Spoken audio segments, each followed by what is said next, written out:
by me, by one of the players, and then he hit his head like as he fell back. And so it was an interesting morning because he was fine until yesterday when it was time for us to come. The interesting thing is we get in the car, my husband then get this really big muscle spasm in his calf muscle. And you could see it. Just interesting. So why am I telling you this and why am I sharing this? Because I believe that there is a reason that we're here. I believe you guys are going to change the world, change the community, and I feel that this information is going to be so valuable today. So that's why I'm here, because it was like very here. And then just to add to that craziness, right? I get up this morning trying to get prepared, get ready. I'm up at 6:30, and then I'm trying to prepare my clothes, and all of a sudden, all of our lights go out in our hotel room. Only our hotel room, no one else. They said, are you sure the lights are not working? We're positive. So I'm telling you that I know that God has some in store for you guys. Not even just for my life, but for this ministry.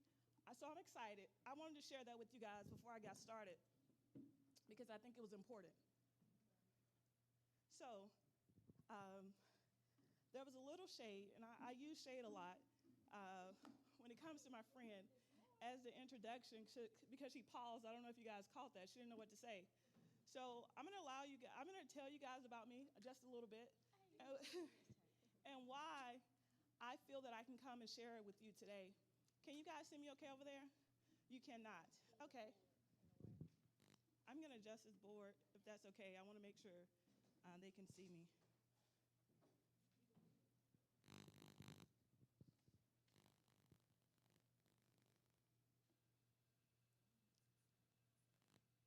I can just move it up here. That's fine. Yeah. Yeah, that's fine. So they can at least see.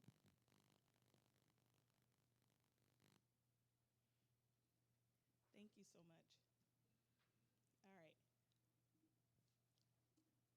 So just a quick introduction about who I am. So everybody from here, most of you guys know me as Maxine's daughter, right? And so Pastor Sierra know me from a classmate, and she would probably laugh right now.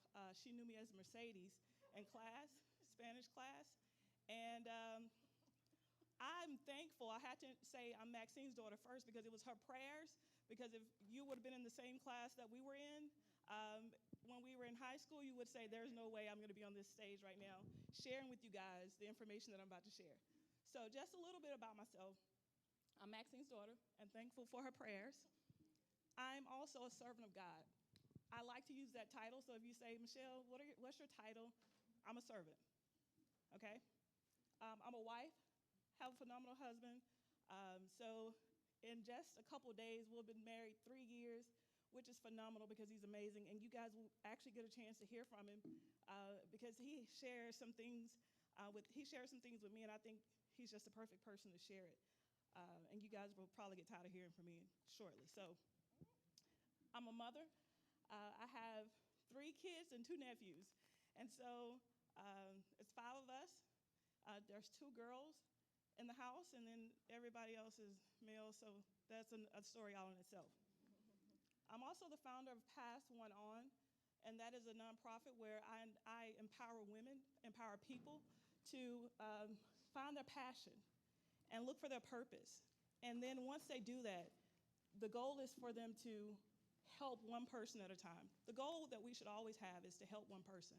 So I founded that just so that I can give back to the community through leadership and also to give back because my sister, it's one of the things that she loved to do. So I also, most of you guys know, I give baskets out every year. And so I do that with my nonprofit. And also, I'm a director of customer service, which to you guys probably means nothing. So that means in corporate America, I oversee a department of people that work on the phones for a company. And I've done that now for a long time. So it's been 8 years. And so with this particular role, I oversee a department of people talking on the phone, but what does that really mean? I actually not just have done customer service, I also oversaw our quality department, which means I wanted to make sure that every product that went out the door actually met our standards for the customer as well as the company It ensured that the product actually met the legal requirements to go out, did a lot of testing, ensured that if the product was printed on, if we washed it, it didn't tear. So a lot of experience creating departments from the ground up. So 8 years ago, I was sent to Kentucky just to do just that, start a call center from the ground up. Very interesting, very hard work. And so with all of this, can you guys hear me now? Okay. So with all of this, I also, in a part of my career, I was stuck in a place, and I didn't know how I would get to the next. I was sitting at the executive table with the CEO, and he wanted me to go for another position. I didn't think I was ready, and he wanted me to take over some things, and I was like, I don't know. I've never seen anybody perform that way, so I don't know. So I hired an executive coach, and so a lot of this information I'm going to share with you today, I spent a lot of money to actually get this information, right? So I'll be honest, I spent about $800 a month to get this information, and I'm going to share it with you guys for free, okay? Because I believe that we can impact this community, right? So before I get started and give you all this download of stuff, we're going to do a couple things. One, we're going to pray. Because it's hot up here, and I need to survive. And two, I need to actually calm my nerves, okay? Also, I've never held a mic this long. You be okay. I'm used to like holding, like if you've ever worked in a call center, you never had to hold anything, so you just kind of put on headphones, and so I'm not used to holding something, so I apologize. So let us pray. Heavenly Father, we thank you for this day, God. Lord, I thank you for this opportunity. I thank you for the leaders of this church, God. I thank you for allowing them to allow me to come in to speak about leadership, God. God, I just ask that you do a mighty work today, God, that the words that are spoken are the right words in the right season. God, that I don't let flesh get in the way, God, and that this will be for your glory, God, that this is to impact the community of people, God, to change lives around us, to help get people saved, God, so that we can plant seeds in this season. Lord, we give you all the praise. We give you all the glory. Amen. So it's interesting that I will be able to pray as I talk about leadership. And I am so excited about leadership, you guys. I started school a couple years ago because I wanted to go to school to become something. I said it was a chaplain, but honestly it was because I wanted to run from a calling. And I thought just doing that would be better, right? At least I'm doing it halfway, right? So I started school and started studying leadership from a church perspective, as we would call it, but I enjoy it also from corporate America. So what we're gonna do today, before I get started, we're gonna actually do a parking lot. So what this parking lot is gonna be used for is we're gonna talk. You guys are gonna have to talk to me, right? So we're gonna write down some things. Do I have someone that has a really good handwriting? Anyone? We have a teacher. They always say teachers have the best handwriting. They actually know how to write in a line on the board. I don't know how to do that.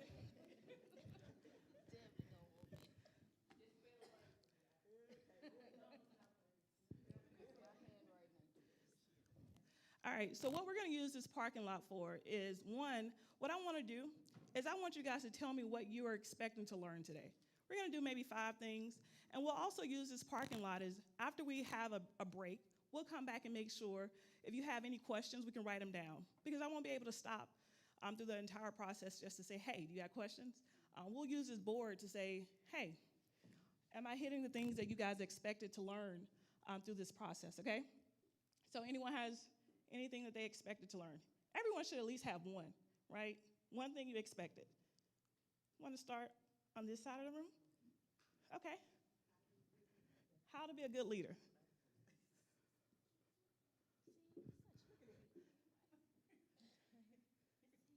This is a leader, guys. When you're capable of doing something. All right. Making and reaching goals. Oh, that's a really good one.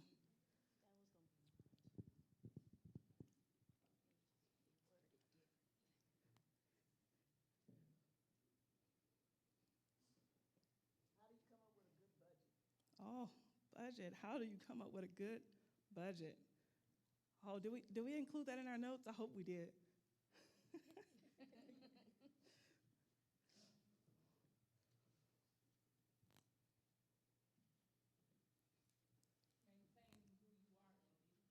Oh, that's really good.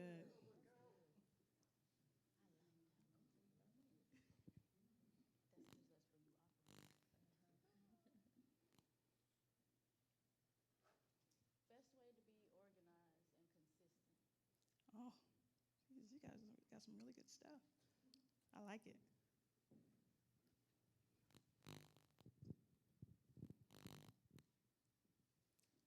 Is there a certain place I should not go so I won't actually get too much feedback in this mic?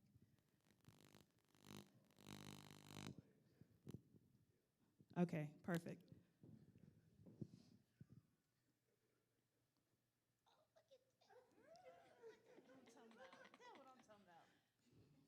I know that was not my skill. Jeez. All right, anyone else?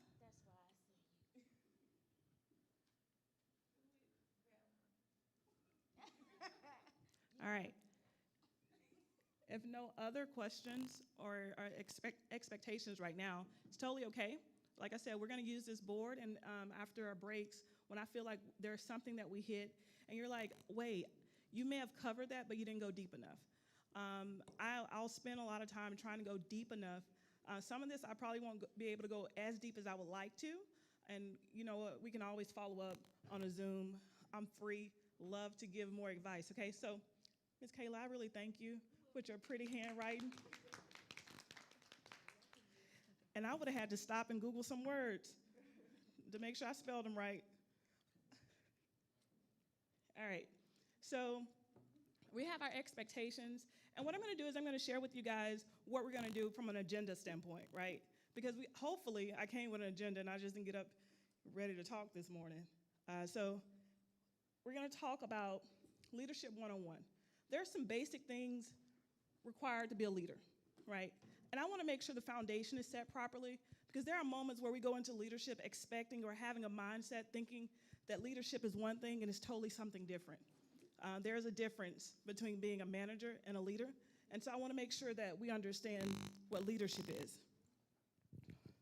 We're going to have a break, don't worry. I'll make sure you guys get some breaks in there.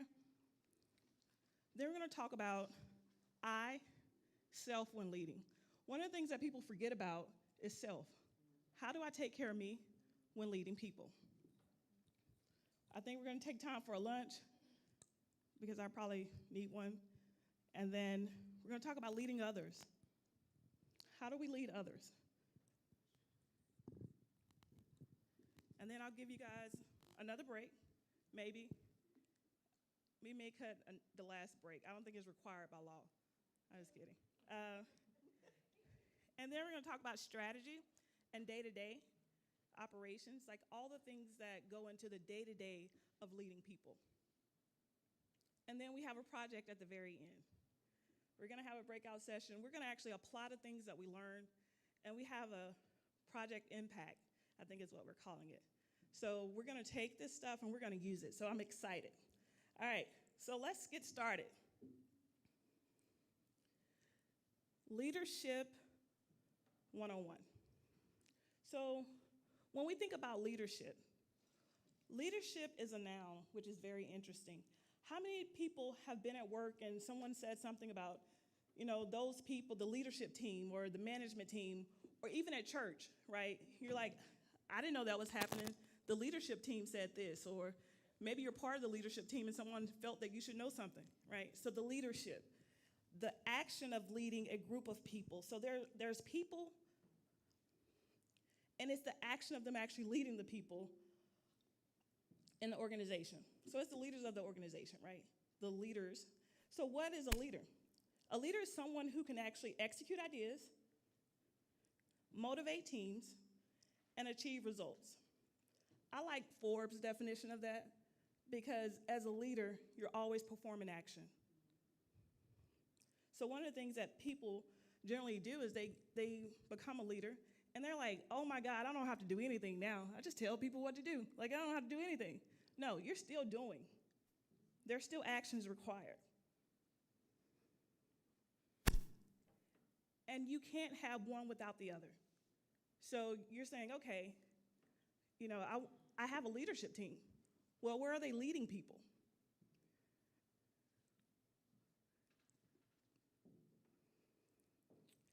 So the question that I always ask my leadership team when I have a new group of leaders is, are you able to execute and achieve results? And are they measurable?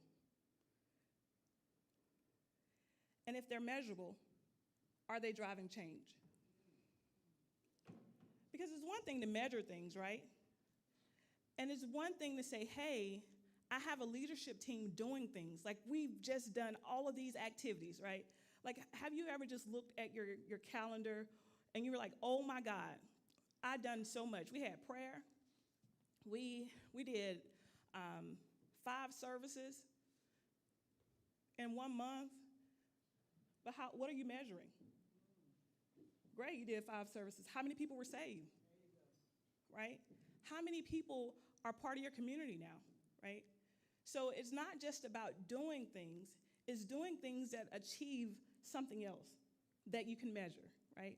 And so one of the things that my team always say to me is, you're such a numbers person, where when you're looking from the top, there are some certain things that I don't really care about, but I need my numbers to speak to me. My numbers should tell a story. And so what people don't understand is numbers actually tell a story, right? So if I say, okay, you guys had 5 services, and you tell me, my leadership team is they're executing, they're doing everything that they need to do, and then I say, okay, great, how are you measuring that? And then you say, well, we had a couple people to come, great, you had a couple people to come, but what are you what's the purpose of having service, right? What is the purpose of you doing what you're doing? And we'll get into that a little more. And so I just think that as a church, the interesting part about leadership is a lot of the stuff that I'm going to share with you, if you pick up your Bible in the Old Testament, corporate America have taken the church and what the church believe in and applied it to corporate America to actually grow their companies. And the problem is the church has not applied those same concepts, and so we get stuck. And so when a church tells me they're executing, but they're not impacting the community, and souls are not getting saved, are you really executing, right? Are you effective? And so it's one thing about leading, but are you leading effectively? And are your leaders able to execute the plan, right? So leadership, when we think about leadership also, and we think about leaders, leadership is directly tied to how you are perceived by others. Interesting, right? So there was a time that right when I left and I moved to Kentucky, I was perceived as like, you own your stuff, but they perceived me in a different way too. Like, it was really crazy. And I learned, and one time my HR lady told me, perception is reality, right? You don't have to be that way. Your leadership team may not show favoritism. That's one of the things that people always say in corporate America when you don't do something for them. Oh my God, the leadership team is showing favoritism, right? But the way people perceive you is really important as a leader. And I know a lot of times we're like, oh my God, I'm just human. I apologize, you're not just human. You are a spirit first, but that's a whole nother concept. But you're held to a higher standard. So when we say as leaders, oh my God, people act like I can't make a mistake. Well, you can make a mistake. But there are certain mistakes that as a leader, you should not make. And the other thing that's really crazy about corporate America is corporate America hold leaders accountable in a different way. There are certain things I can't do as a leader. I can't fraternize with my staff, right? I can't Look, if I try to go and embezzle some money, I ain't gonna have no job. And so a lot of times, or there may be things that, as an executive, that I'm not able to do. As a leader, right? We're saying how do I be a leader and how do I perform? First, you have to understand that you have to be held to a higher standard. And if you're not okay with that, then you need to question your ability to want to lead. And what are your motives to leading? So let's move to leaders, right? We know what leadership is. It's the people that make up the actual team to perform and execute. But what are leaders, right? And I said leadership, all of it is actions, right? So how do you know if you're actually a leader? What's required? Well, one, you'll lead people, right? If you say, well, I'm a leader, but I'm not leading anything, you ain't a leader. I'm sorry. Well, you may be called to be a leader, but you're not operating in that season. So if you're leading, if you say, yes, I am a leader, I'm asking you, who are you leading? And leaders lead people to places they would not go on their own. So when you tell me you're leading some people, but if they're going in the same direction that they were going before they ever met you, you're not leading them. If you're not motivating them to go to a place, you're not leading them. Leaders create the relationship that builds and grow the community. So they lead, they create, and leaders are individuals to look up to who will guide, help, listen, care, fight, teach, and who will be there in difficult and good times while not fearing learning from anyone else. That's the really interesting part. As a leader, sometimes we think we know it. We have to know it all, and we can't learn from anyone else. That's learning from people that you're leading, and that's also learning and continuing to learn. One of the questions that I always ask is, when my leaders come in, I ask them, what's the last book you read? If you're a leader, you need to keep learning because things keep changing. And so if I have to lead people to a place, right, because that's the very first one, it says, as a leader, I lead people to places they would not go on their own. If I don't know what's going on, how can I lead someone to a place? I can't, right? So you have to continue to be educated in ways so you can lead people. Leaders are not defined by titles held, but how one inspire and motivate others around them. So you're like, okay, that sounds good.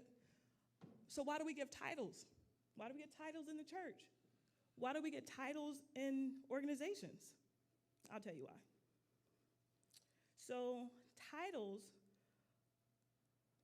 are so that other people in the organization will know your expertise, and they will know your decision making. Are you able to make decisions? It's also used for outside organization people, so they'll know who they need to contact, right?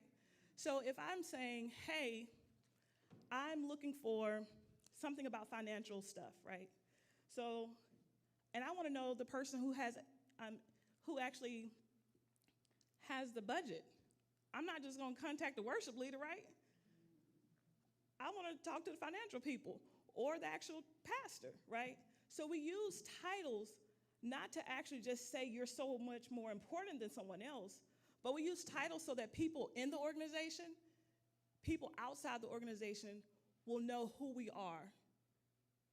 And I think there are moments where we take titles and we don't use them appropriately. It's okay to have a title. I'm not telling you guys that we don't need them. You do need them. It helps for structure. It helps for roles and responsibilities. If I don't have a title, how can I actually tell you what that role should look like, right? So they are needed. But as a leader, you can't just take a role and say, hey, now that I got this title, I'm a youth leader. I ain't doing nothing with the youth. It don't work like that.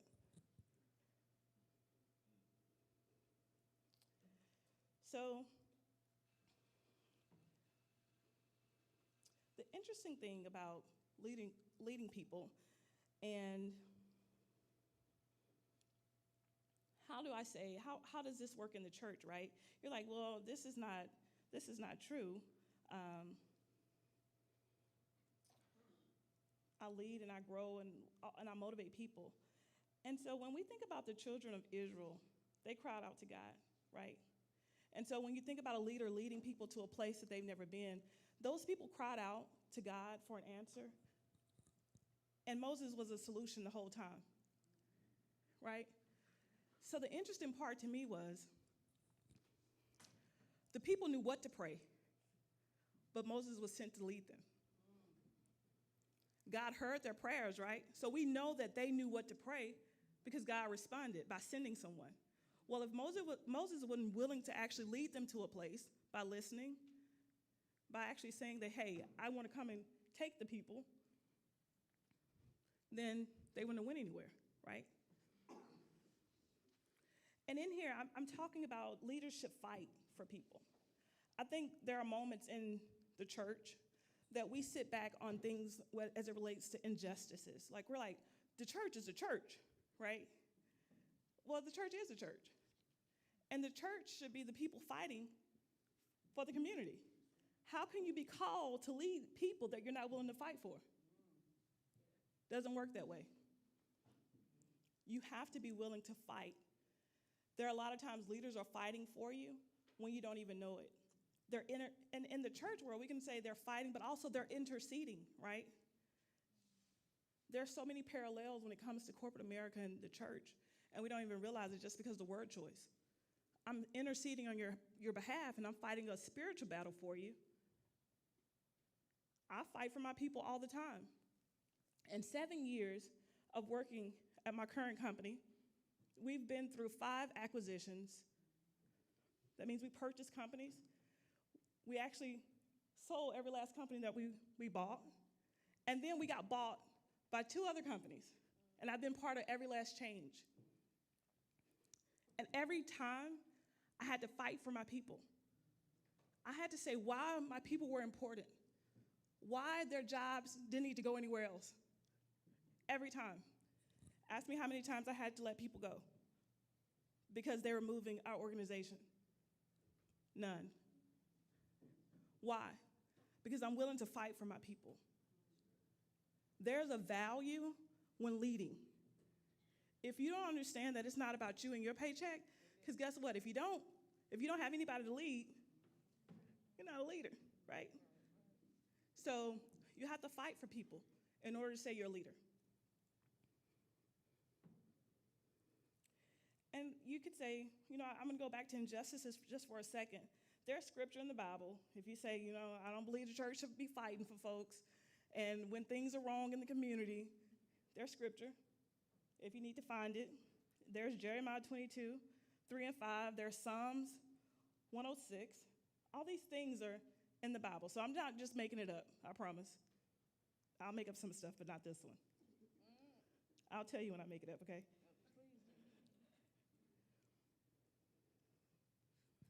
We're going to stop for a second because I think we've talked about the basics of leadership, just the foundation. What is a leader, right? We understand now that leadership is an action and it's tied to people. And what you have to do, you have to be willing to take people to a place, you have to be willing to motivate people, and you have to be able to execute and make things measurable, and they have to have a purpose, right? So we have that. So what I want us to do is I want us to stop for a second.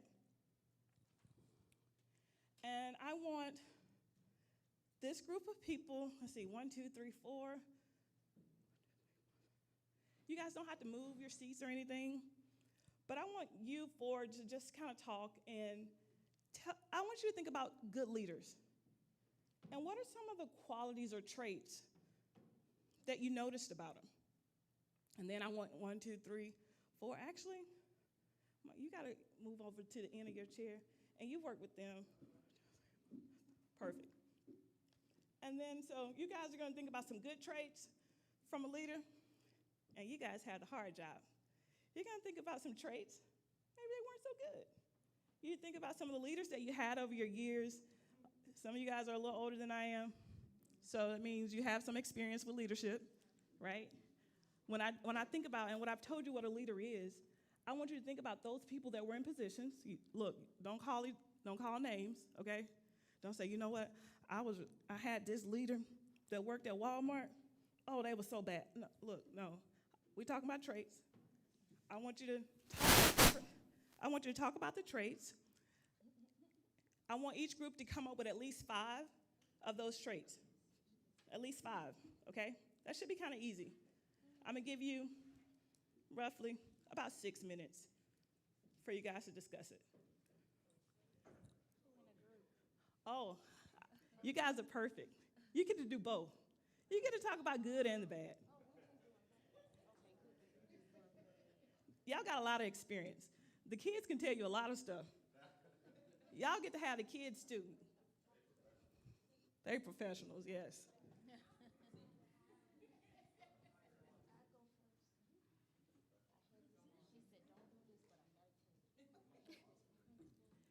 And you can try to come up with 10. 10 would be perfect.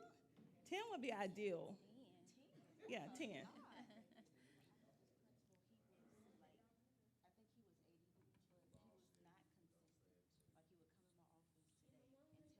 Make sure you write them down.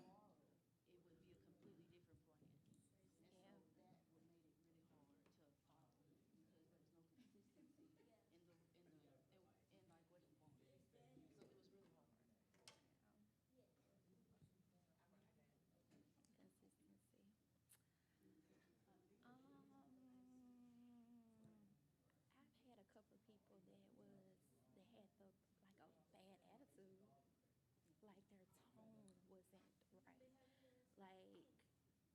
Like they could talk to people, but the way they said things, it just didn't come across as a good leader. So I think your tone and the way that you talk to people says a lot.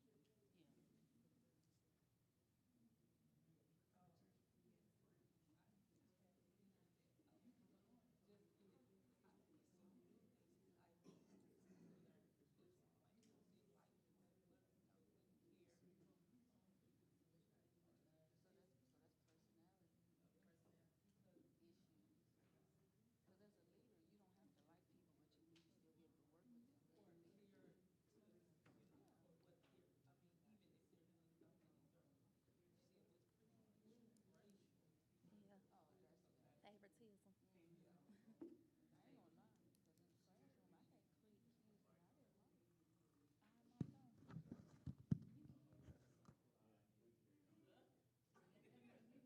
in a group. Here,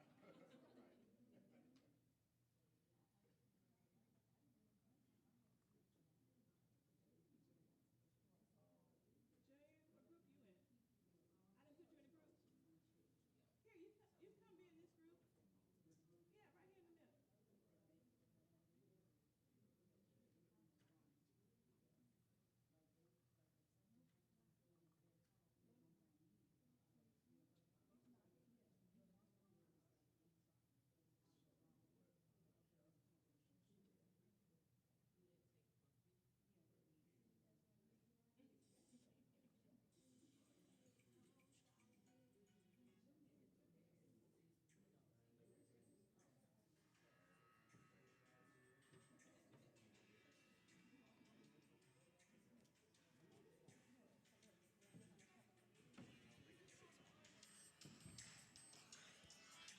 Guys, you have about 6 more minutes. Yep. Well, you guys didn't. Junior got to come in. He got to talk. So you can hear them. Okay.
right, you guys are having some really good conversations. All right, we're going to do a couple things. So, the group who had some good traits. Oh, where's the writer? Where's Miss Kayla? We need Miss Kayla because she's like an expert at writing. I'll prove to you guys that my writing is not the same at a later time, just not today. Miss Kayla, if we can just write good qualities over here, and then we'll write the bad qualities at the bottom, because I'm sure we probably got a lot more bad ones than good ones. So we can just start with good. Okay, so some of the good qualities from this group.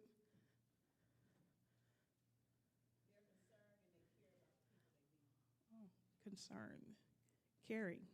Okay.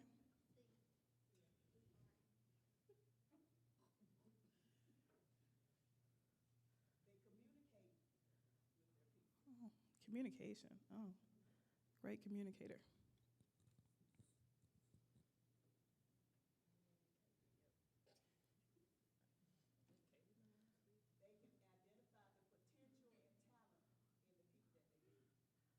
Identify talent. In corporate America, we call that succession planning. Succession planning. Can you continue to keep the company rolling when people leave?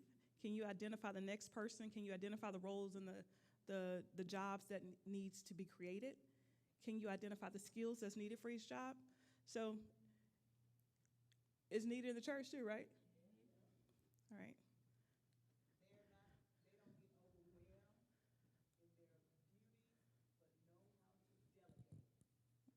Oh, they delegate. That's such a big word. Dele. Mhm.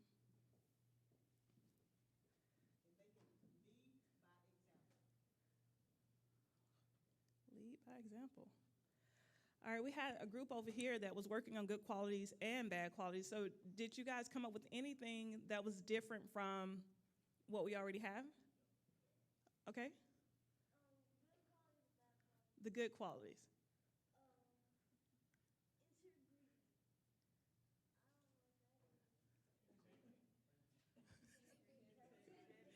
Oh,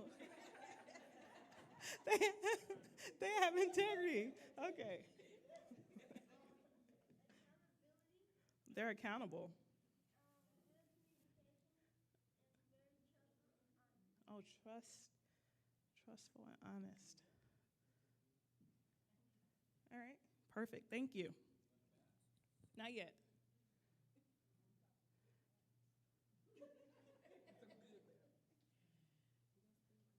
Yeah, that's fine. All right, if we can put the bad ones at the bottom, because I'm sure we're going to have a long list. Long list. All right. So yeah, that's perfect. So we have this middle group. You guys had some of the bad traits.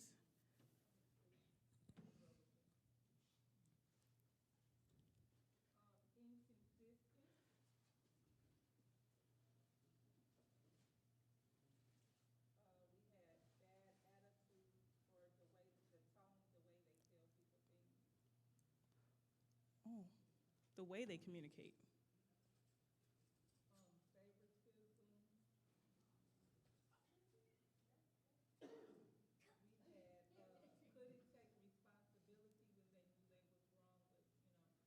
They didn't take ownership.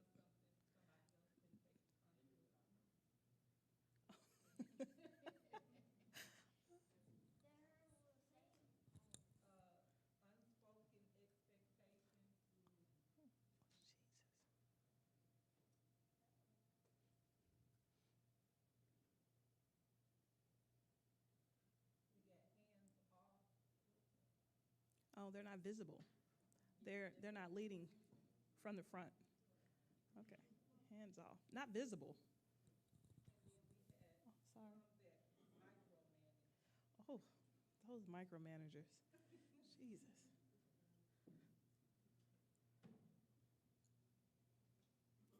All right. So now we have this group.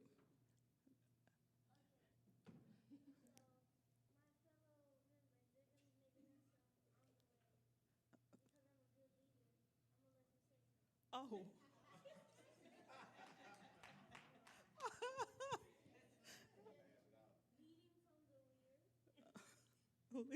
Okay, we have that one.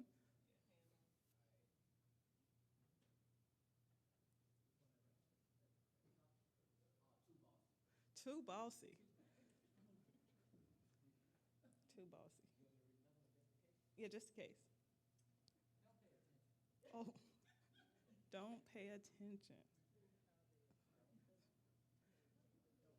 They don't listen. I guess if you're not listening, yeah.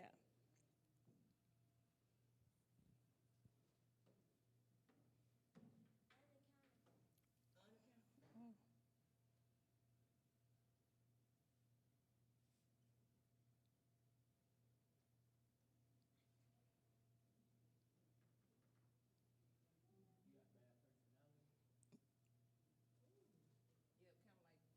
tone.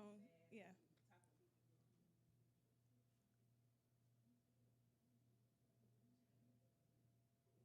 Anything else?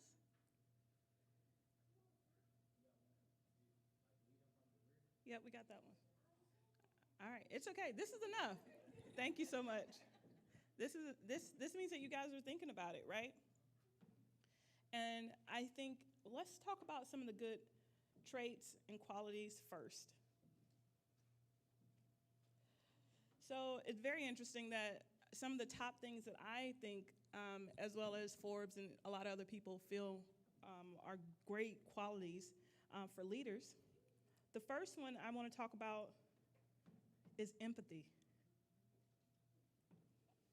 That's caring, but also empathy is being able to feel even if you haven't been through the situation. So one of the requirements for my team, we have a scorecard. I'm sure most organizations have a scorecard. It's called a quality scorecard. And one of the requirements, top requirements that could ding a person on a call is not being empathetic. Meaning, if a customer says, hey, it was my daughter's birthday yesterday, and her package that she was expecting is not going to arrive until 10 days later, I expect my team to feel that customer's pain because we're not able to deliver on something. So as a leader, you should be able to empathize with people even if you haven't experienced it yourself. It's a sixth sense. So all the traits from a leader, generally other people can't always feel these things, right? They have to be trained. But leaders generally can just pick up on things just naturally. You can take a kid at the age of 12, 13, 14, and even the age of 9, and they can be empathetic. Kids that are leaders, right? Because one of the things that we're going to talk about that people question is, are leaders born or are they made? And so these qualities and traits you can always develop and continue to keen in on them and develop them, right? And so being empathetic is important. I remember I had a friend. So wait, first before I talk about this friend, I would expect, just so you'll know the answer to the question, if one of my reps were to say they didn't say anything, they would get maybe 10 points knocked off. But what I would expect them to say is, you know what? Miss Sally, I'm sorry that your daughter's birthday is tomorrow and we weren't able to deliver. I totally understand how you feel. I'm gonna help you fix this problem. How can I help you fix it? And there are times as leaders you have to help people fix whatever the problem is. Once again, being a leader is leading them to a place. So let's just say they are broken, right? I may not have been broken in that way. Let's talk about divorce for a second, because I've been divorced. And one of the places I didn't want to go and talk about it was at church. Because leaders at church feel some type of way about divorce. And they make you feel so low about it, right? But if I'm in corporate America, right, I'm at the executive table, and I'm talking about my marriage, because this is about community. When you get to the point where you're an executive, and you're talking to those 5 people at the table, or however many people are at that table, they want to know about your life, your kids. And when you're going through life, they want to know about it. So I was able to talk to people that sat across the table from me that actually some of them weren't Christians, but they were able to empathize with me. They never been through divorce, but they said, you know what, I understand, man, that got to be hard. Let me know if you need to take some extra time off work. Let me know if, like, look, I have somebody that I call to help clean my house. Let me know if you need their number. Because I can only imagine that has to be hard. They never been through it, right? But they were able to give me advice to help get me to a point to get over it and to get help, right? So you're like, okay, how can the church help? I mean, that's divorce. I mean, but there are so many other things, right? People, waiting to get married. How do I live? Great, we want to talk about sin. I don't want you to sin, but what do I do when I'm waiting? Help me out. Right? You're leading me to a place, you know what it's like to be married. So that means at some point, you should be empathetic with me because you've been single, right? I'm going to help lead you to a place as a leader, right? Not only am I going to help lead you to a place, but remembering if I have never been in that situation, I should be able to empathize with you enough so you know that I care. The next one is honest and integrity. I feel like those kind of go hand in hand. Being honest and having integrity is a moral compass. You cannot, look, you guys see on the news about people in leadership that have stole money and have done some things that's not right? But one of the things that I had to do before becoming a leader is I had to take an assessment.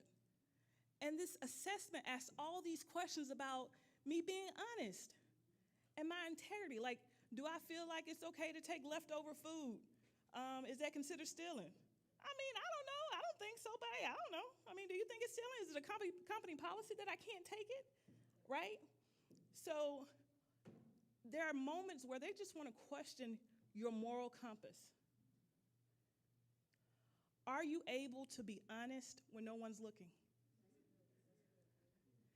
Integrity is something else. What happens behind closed doors is really what matters. Can you truly say, you know what? Nobody's watching. No one will know. I'm at work. I'm not at church, right?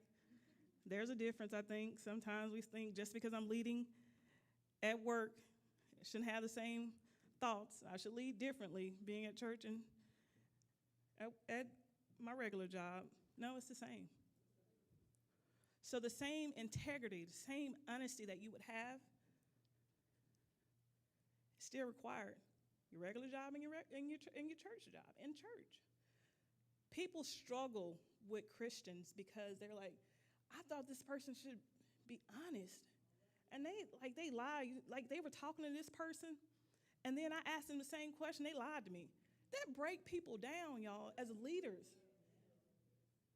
And we're like, so why people shouldn't be, I'm human. Right, you are human. Once again, you're held to a higher standard. So integrity for you is a must. If you cannot be honest, you need to probably lay on the altar. All right? Honesty is a heart issue.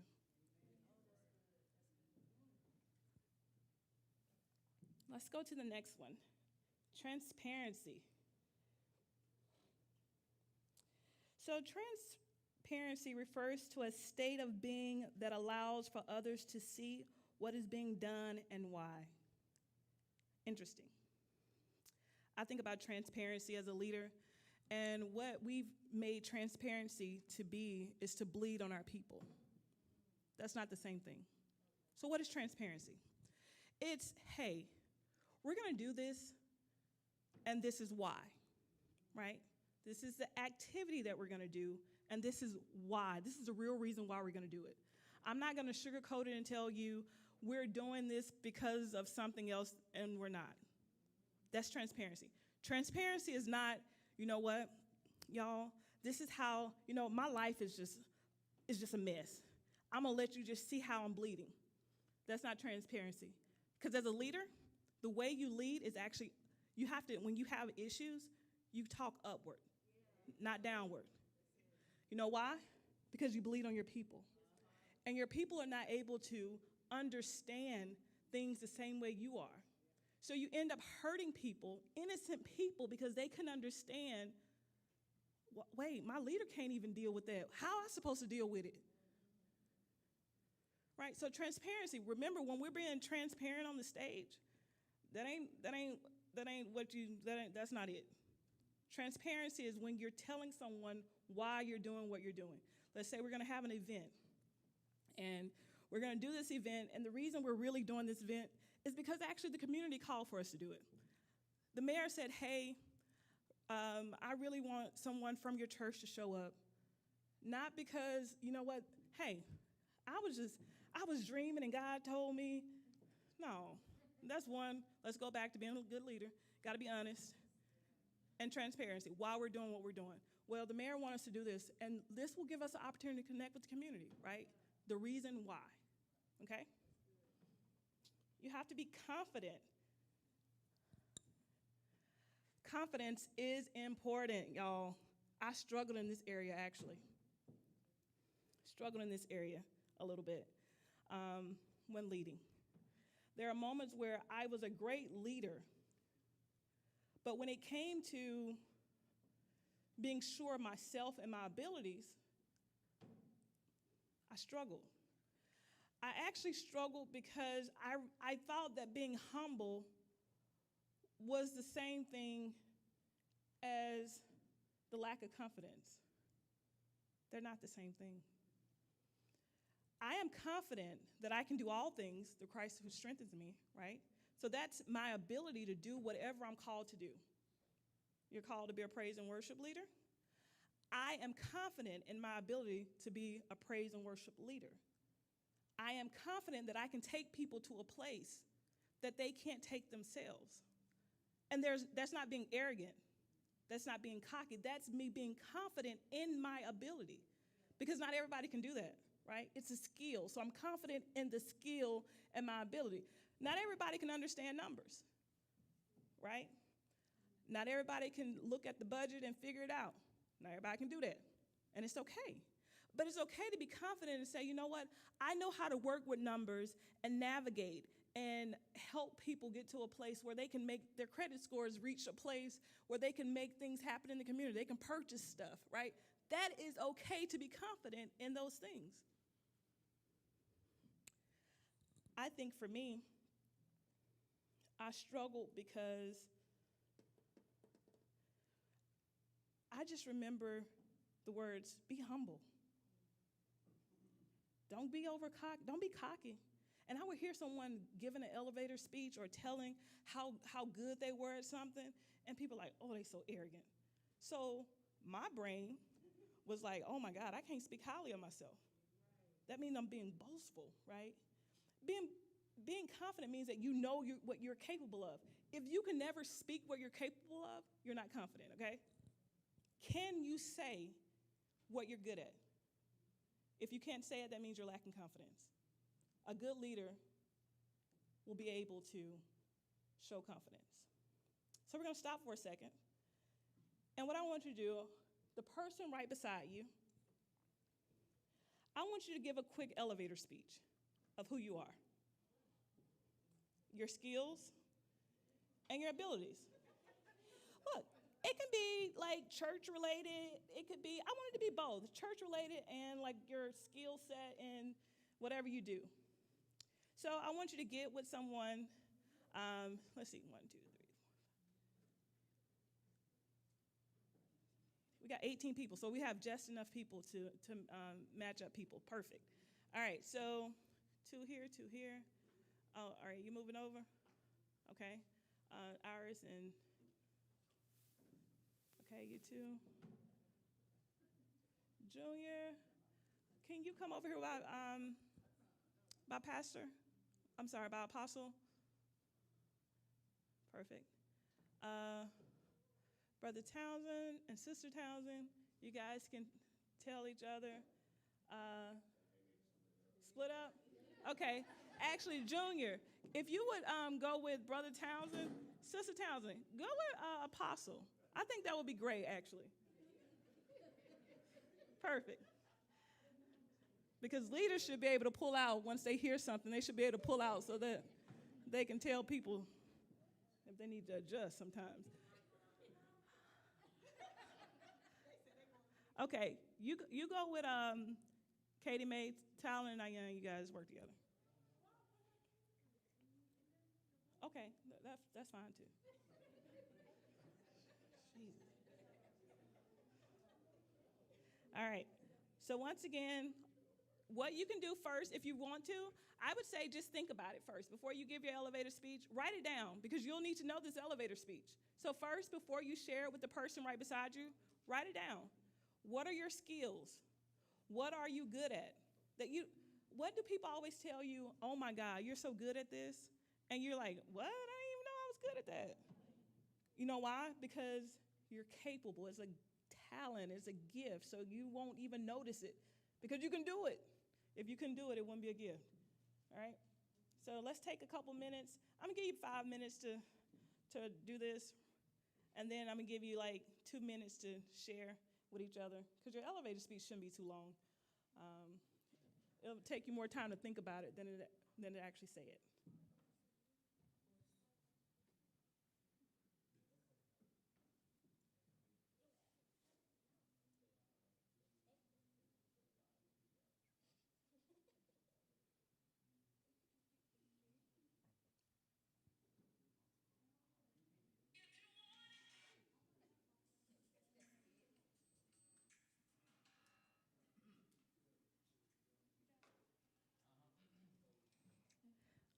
I'm so glad you're skilled at being the DJ.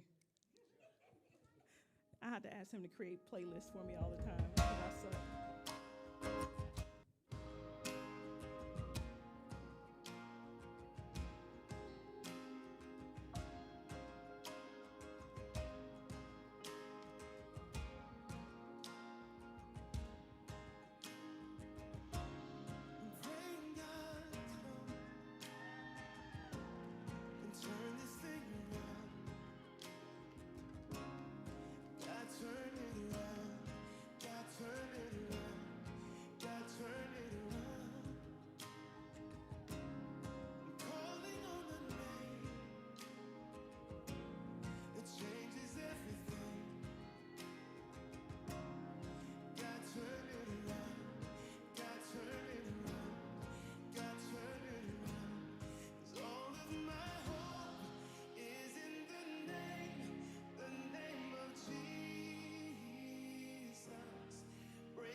You guys are really enjoying this piece, huh?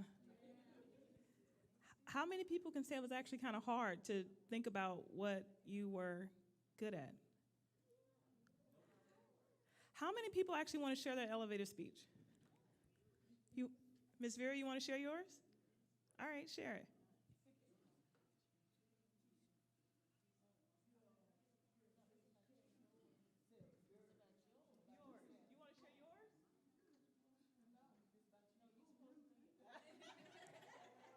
She said, you know what? I want to share somebody else stuff.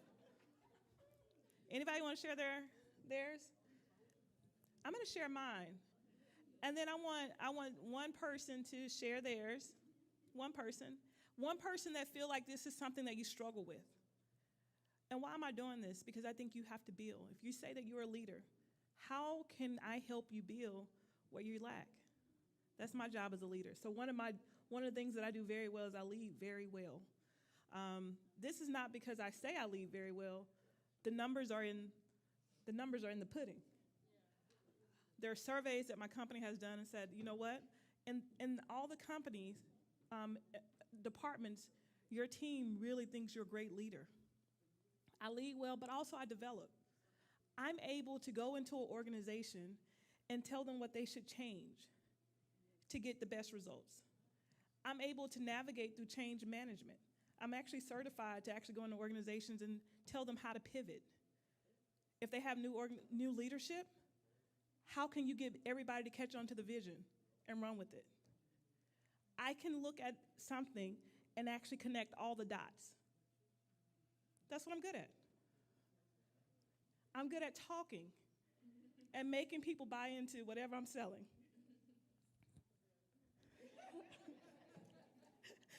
That is what I'm good at. I'm also good at caring about people. I love hard. And I love harder than anyone else anywhere. I'm struggling right now, y'all, with my husband because he's kind of like, there are moments where I feel like he cared more than I do. And so then I feel like I got to step my game up, right? But I will say I care a lot. So who want to share their elevator speech with me? Someone that generally struggles in that area. So apparently all y'all do. So, all right. We're going to go around the room. All right. You want to stand up?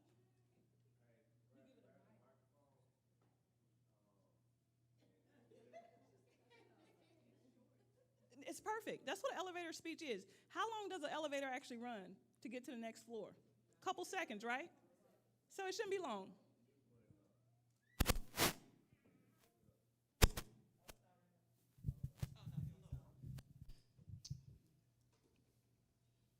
Good morning, everybody. My name is Shamar. I'm good at listening. I'm good at caring for others. I'm good at getting a job done.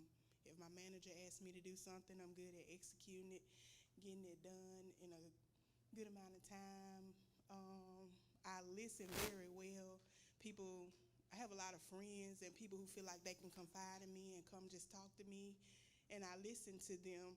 I don't bash them or, well, you should do this or you should do that. I put myself in their shoes and tell them how I would try to handle a situation. Um, I'm pretty much good at listening and empathetic, kind of. I think I could be a good counselor. Awesome. Those are skills that are needed for counseling. So thank you for sharing. Um, I think that's really important, being able to share in a room with people that you don't know how they're going to take you, right? So thank you so much for sharing. Everybody give her a hand. All right.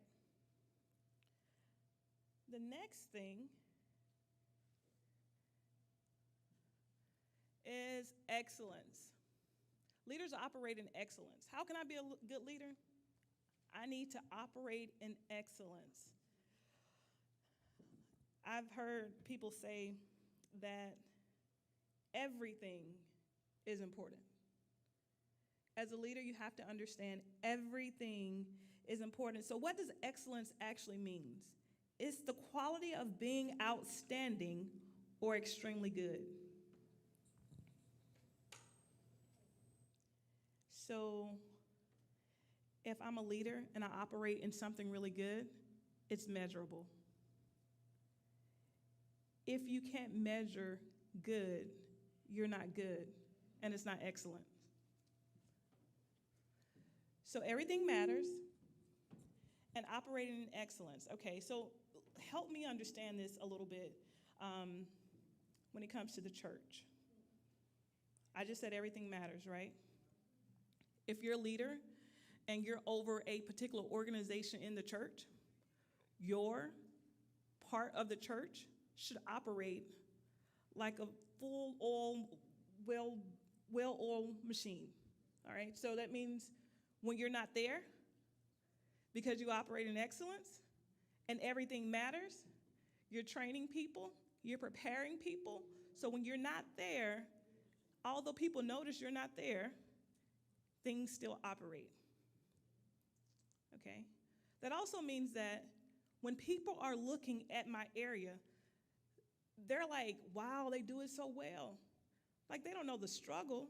They don't understand that you stay up at. Let me talk about worship for a second, because I'm only going to talk about worship not because I can sing, but because my husband does this, okay?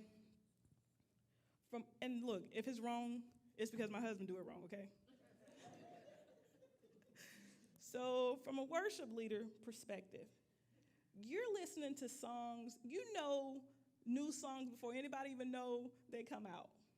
You're able to create a list based off a word. The pastor says, hey, we're going to talk about freedom. You done created your whole worship list. You got some extra songs in your pocket just in case things get crazy and high. You got a list you can pivot because you're operating in excellence. You're prepared, right? You're able to navigate. It's measurable. When you say, okay, how is operating in excellence from a praise and worship team? How can I measure that? Okay, how can I measure that? Great question. It's how many times were you not prepared to transition when the service transitioned? How many times did the pastor say, that wasn't it, right? Or how many times when you went back to listen to the playbacks, the stuff wasn't right? You noticed that you didn't have the right people in place. Like, how many times can you say that happened? I'm not saying you do that. I just know because my husband do it all the time. That's what he do. Like, he'd go back and like, ooh, that was bad. He's measuring it, right? He's making sure he's prepared. He's operating in excellence. You can't operate if you're not prepared. Okay. You say, well, let's talk about something else. I don't do praise and worship. Okay, that's fine. Let's talk about the kitchen. Okay. I don't even know who's over the kitchen here, so I'm not shooting any shots and throwing any shade because I don't know who over the kitchen. Kitchen. Let's just say the pastor say, hey, I'm going to have, and maybe your kitchen is not part of hospitality. I don't really know how the roles and the responsibilities are here, but maybe hospitality is part of the kitchen. That means that when a guest comes, a pastor, a guest, you know exactly what that pastor drinks. You're able to serve. And the pastor don't have to ask you to. You are already operating without someone else telling you what to do. Okay, well, we have a function. So we have, let's just say, November is Thanksgiving. So every Thanksgiving, we want to do a function. The pastor shouldn't have to tell me, look, I want to have this and this. I'm already prepared. I know how much stuff costs. I know what my budget need to be because I've already costed out. Like, I know how much it costs to feed 50 people. I don't know how much it costs to feed 8 people, y'all. Look, let me tell y'all. I don't know. I just want to go buy stuff. I'm not trying to figure out. I'm not cutting up chicken to say this chicken can feed 8 people. I don't care. Look, I just know I need a pack. I'm just going to stretch it, you know. That's not my calling. But if you're operating in excellence and you work in the kitchen, that means you're prepared for how many people are scheduled to come. You're like, well, I don't know. Well, you ain't prepared. What do I mean by that? Okay. How many people do you normally have in church? Okay. How many people, when you have an event, have you actually figured out the time to say, okay, last time we did the kitchen stuff, you know, we're growing church. We did kitchen stuff, and we only had 50 people. Okay. So the last 6 months, we had 50 people. So automatically, what I need to do, I need to prepare for how many people? 50 people. Wow. I need to prepare for 50 people. So guess what? If you prepare for 25, you're not operating excellence.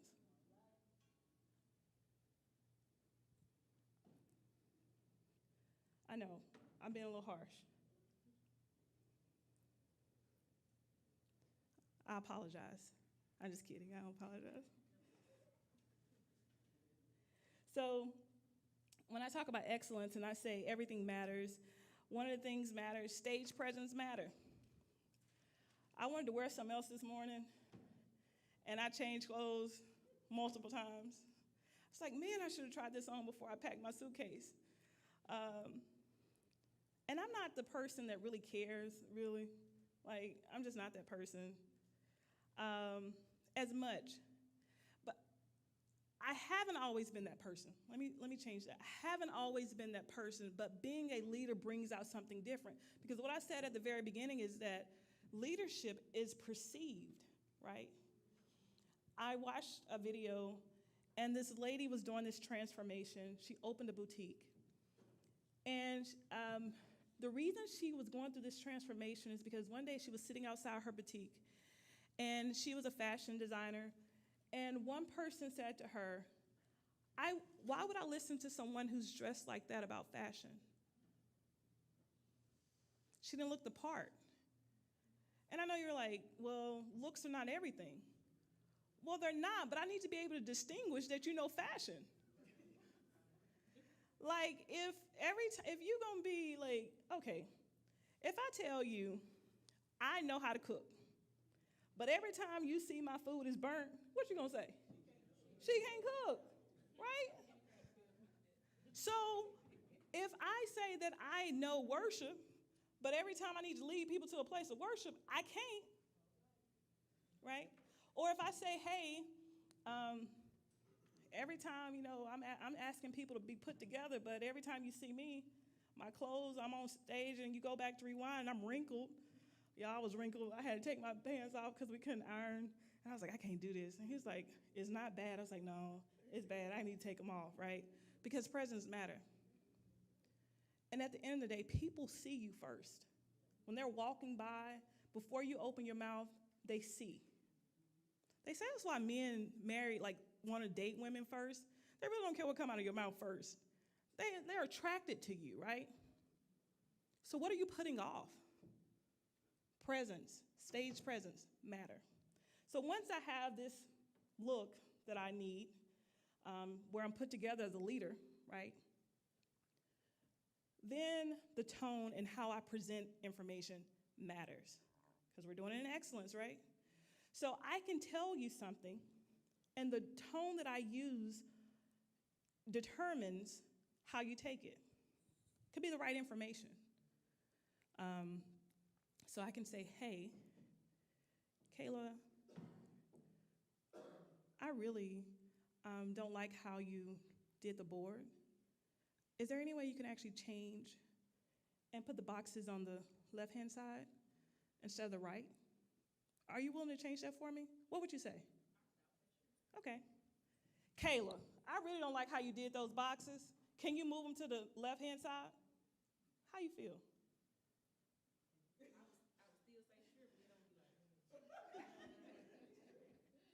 Tone matters.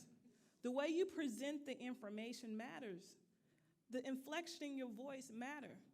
If you're soft-spoken, look, I'm loud, but how I deliver information, I have to be reminded at moments like how people are going to perceive me. because I understand that tone matters, right? And I need to operate in excellence. So also, when people give me feedback, I shouldn't have said things that way. I take it, and I try to adjust. Being a leader is also adjusting to the people around you and that you're leading, understanding people and how they take things. Everybody don't operate the same way. I may talk to Iris one way because Iris loud too. So she like, whatever, right? But then I got Pastor C who would be offended, like, did she raise her voice at me? Iris just like, oh, you're just talking normal. Pastor C is just like, she's really soft-spoken. She probably wouldn't care because she know I'm loud, but I'm just using them as examples because I know they're not going to get offended. Presentation matters. I don't want to be part of a community that the presentation looks bad. I don't. If I did, then I don't know. I mean, I don't care. And I'm not operating in excellence, right? I care. So if the presentation doesn't look good to you, why do you think it's going to look good to anybody else? If you say I'm okay with mediocre, then don't get mad if people talk about your mediocre stuff. Things that are put on social media, it's important. How it's presented on social media. You may not care, right? But then it's a representation of an organization that wants to operate in excellence, right? Now your mediocre work show that we ain't operating in excellence, right? I don't know who over social media. I'm not saying y'all social media. I'm saying like my stuff. Look, I was trying to do my nonprofit stuff, and I was like, I just want to get it out there. Like that was the thing. Like, let me just get it out there. And then I was like, ooh, this is not the representation that I want. Let me go back. Let me unpublish this. So I'm speaking from personal experience, right? So I want you guys to like, she coming for me. No, I'm not coming for you today. I'll do that next time if I get invited back. All right. So we spend a lot of time on excellence because I think it's really important. Let's move to service. I'm not going to hit on this as much. It's important. I'm not going to hit on it. But these are some of the important things. Service is important. How you lead, we'll go through this, leading with a servant's heart. Service is important. How do you give when leading is important. Humility, important. Respect. Do you respect people that you lead? Or are you only asking them to respect you? Important. And of course, resilience. Resilience is important as a leader. People have to see that you can bounce back. It's okay if you fall. It's okay if you go through hard times. It's okay. But how do you bounce back when you go through those things? Do you stay down too long? That's the thing. You can stay down too long and wallow in stuff too long. As a leader, you got to be able to grieve if it's grieving. I know people say you can't tell somebody how to grieve and how long. But look, if you've been grieving the same thing for 10 years, there's a problem. I did this research when I was going through my divorce. I'm a numbers person. I measure everything. And I was like, Lord, I can't go through this forever. Like I was reading some things and people are like, they've been going through it for 10 years. I'm like, look, God, I can't do this for 10 years. Like I got to pick myself up and I got to keep going. And look, I'm not condoning divorce, let me tell you, because it's the hardest thing when you got to separate all your stuff and you got to give somebody some of your stuff. Look, I don't like to share, not like that anyway. Like if we leaving each other, I don't want to give you my stuff. Sorry, this is church, forgot. Okay, so divorce is, I'm just telling you because I've been there. And so I went through this study and it was saying, a healthy thing to do is use a number. And for this number, it said to use 10%. So 10% of that time, you need to give back to yourself, to invest in yourself, to get yourself back right. So for me, I invested some years, so I had to go back. And what I did in this time was I fully only worried about myself and worried about nothing else, what people had to say, none of that, because it didn't matter. I needed to get myself back right because I was leading people that needed me to operate at work. And me dealing with all my work life, my work home issues actually carried over to work. And so being resilient is important because it actually impacts the way you work. All right, So moving on. And so the last one is commitment. There's a quote that says, is what transforms a promise into reality. Commitment. Are you committed to the vision? Are you committed to the people? It's one thing to do something, but are you committed to getting it done and seeing it through? That's the difference. I was so committed to get here today because there was a moment I was like, maybe I shouldn't go. We were just going through so much, just getting here. I was like, Jesus. And then I was like, no, I'm committed to this because I lead people. And I want to see other people lead people. And so are you committed to the vision? It's really important.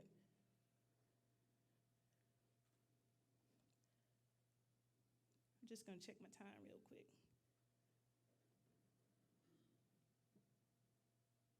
All right, I'm going to keep going.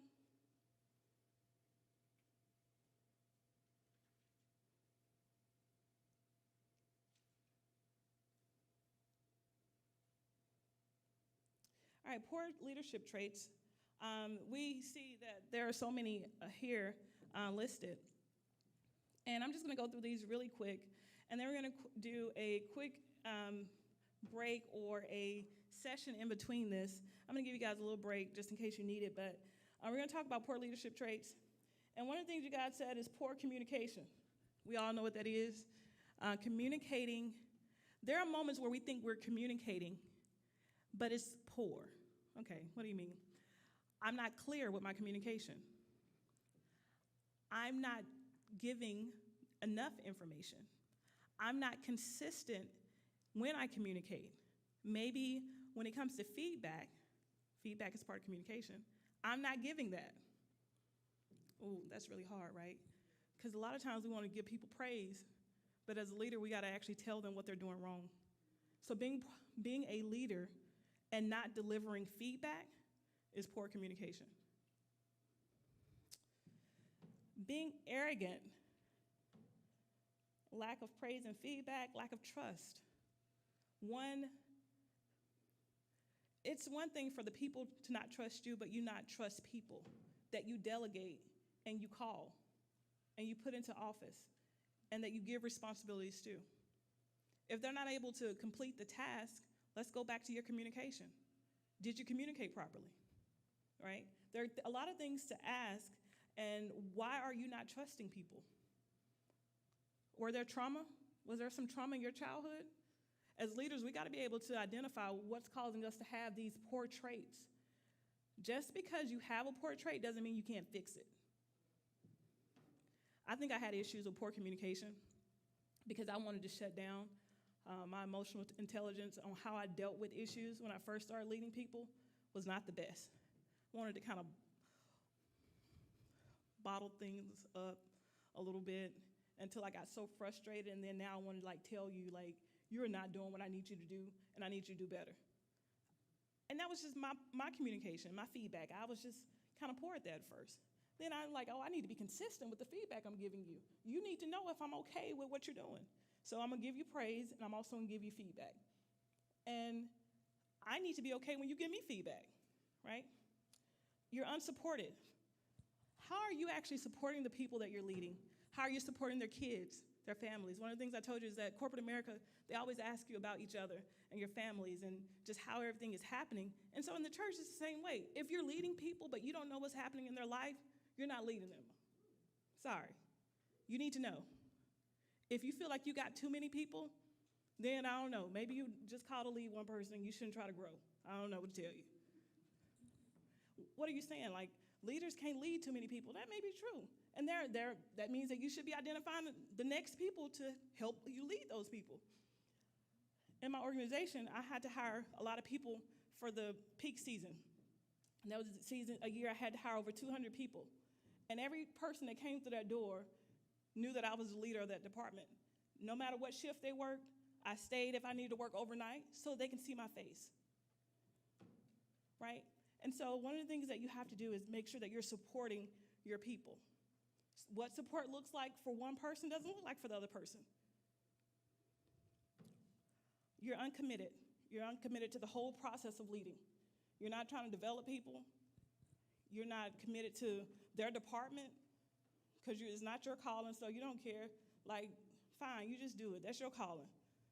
But when they go out, you're not actually committed. You're not supportive of what they do. Lack self-reflection. This is actually one that I actually do a lot of. I self-reflect a lot. And as a leader, it could be good and it could be bad for me. But if you lack self-reflection and you can never say you did wrong, you can never go back and say, you know what, I need to work on this.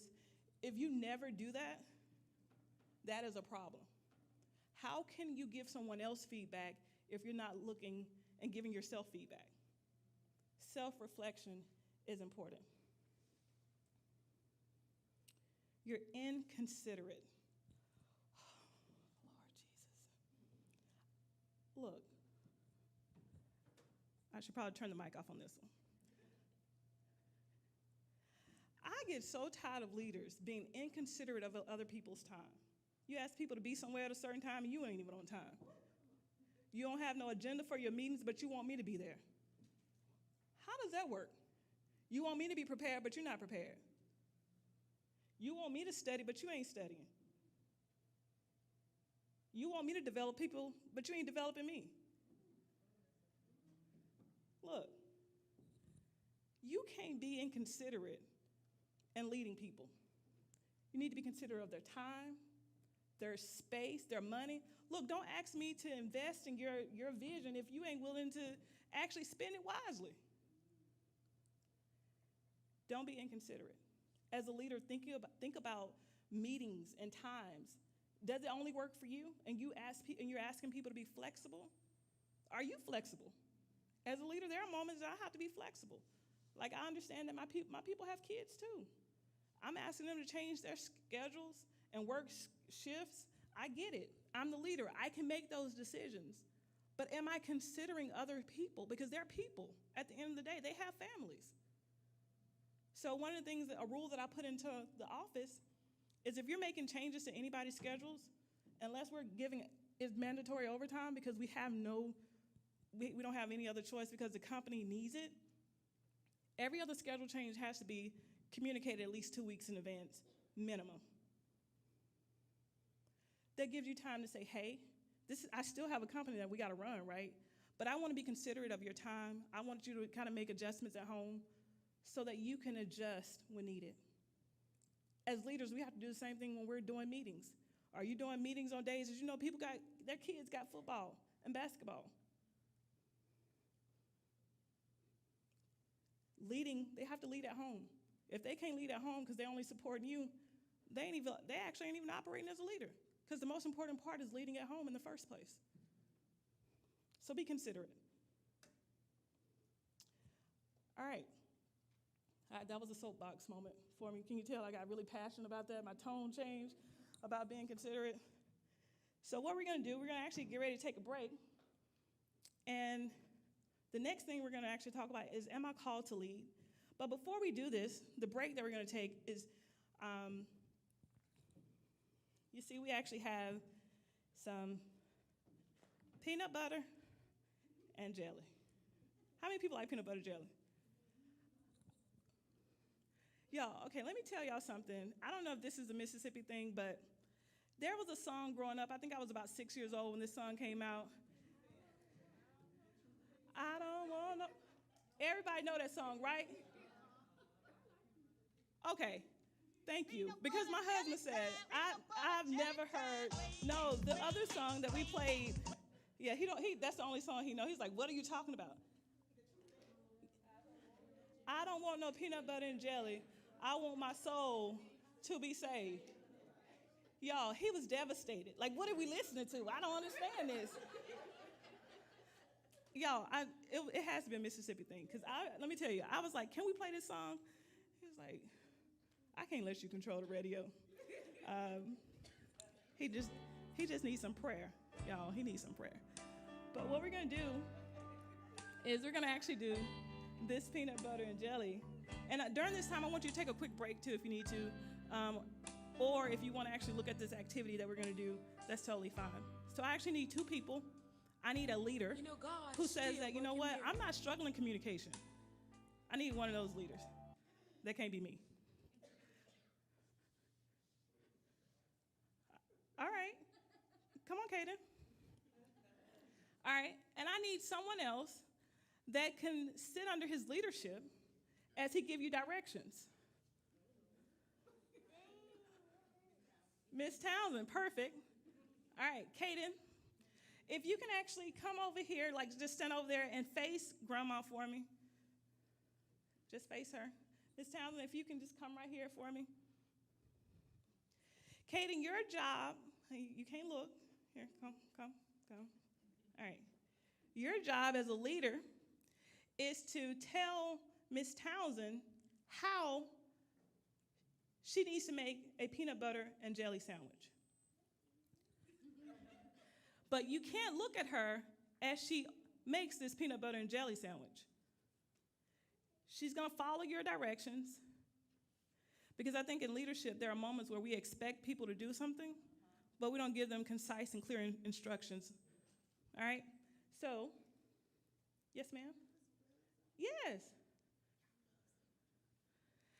And Ms. Townsend, your job is to do exactly what he say. You can't deviate and say, well, I know how to make a peanut butter jelly sandwich. You got to do what he say as the follower. So you're trusting that he can lead you. Okay? Knew But if that you it don't was trust something wrong. him, you should ask questions, but not do something different than what he say. All right? Okay, Kaden, you can't look at her. Are you ready? Okay, here. Okay. Wait, she got I later when he got. Tell me when to start. We're waiting on the blood.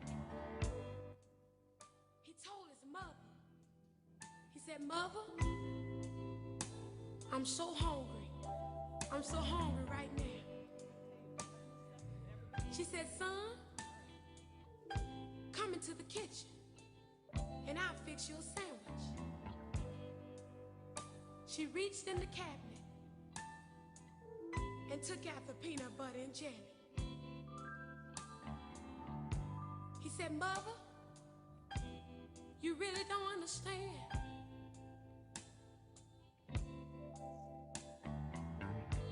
She looked at him and said, what is it, son? What is it that I don't understand? He said, Mother, what you don't understand is this right here. He told her, I don't want no peanut butter and jelly. All right, Kaden's going to give instructions now. Can you turn it down just a little bit? Because we want to make sure she can hear his instructions. So I do want to give one little thing for you, Kaden.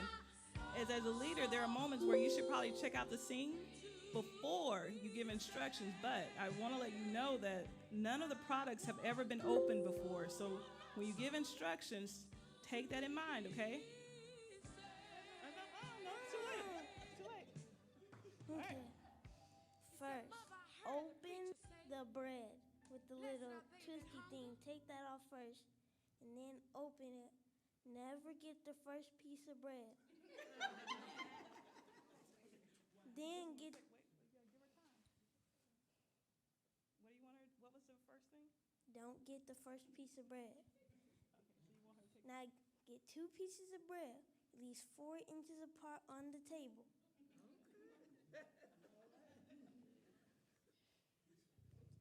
Now, open the peanut butter. And if there's plastic wrap on it, when you open the little top of the jar thing, open that.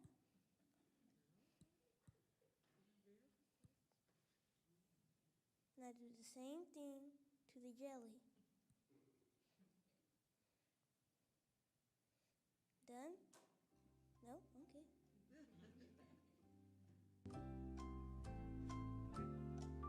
Now, get your spreader, put it into the peanut butter, get just like get your spoon, get a whole spoonful. Now smother onto 1 piece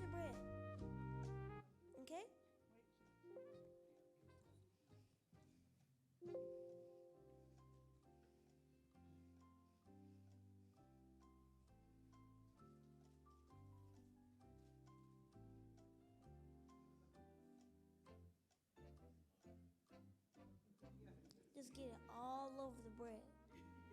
Just on one side though, one side though.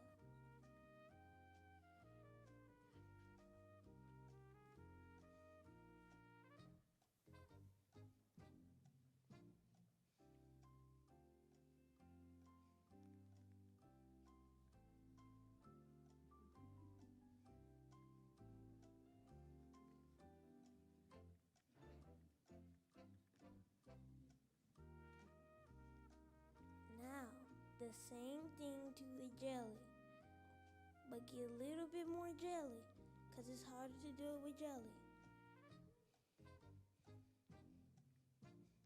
Get it all over the bread.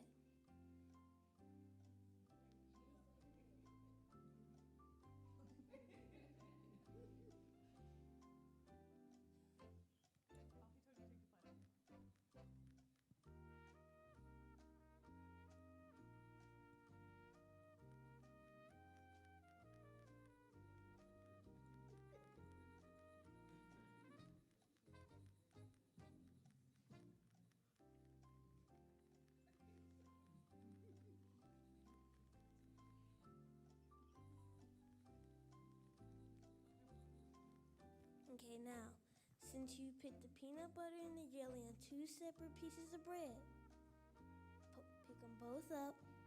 Now, face the jelly towards the peanut butter and slap it together. Now put it back on the table, and you have finished your peanut butter and jelly sandwich.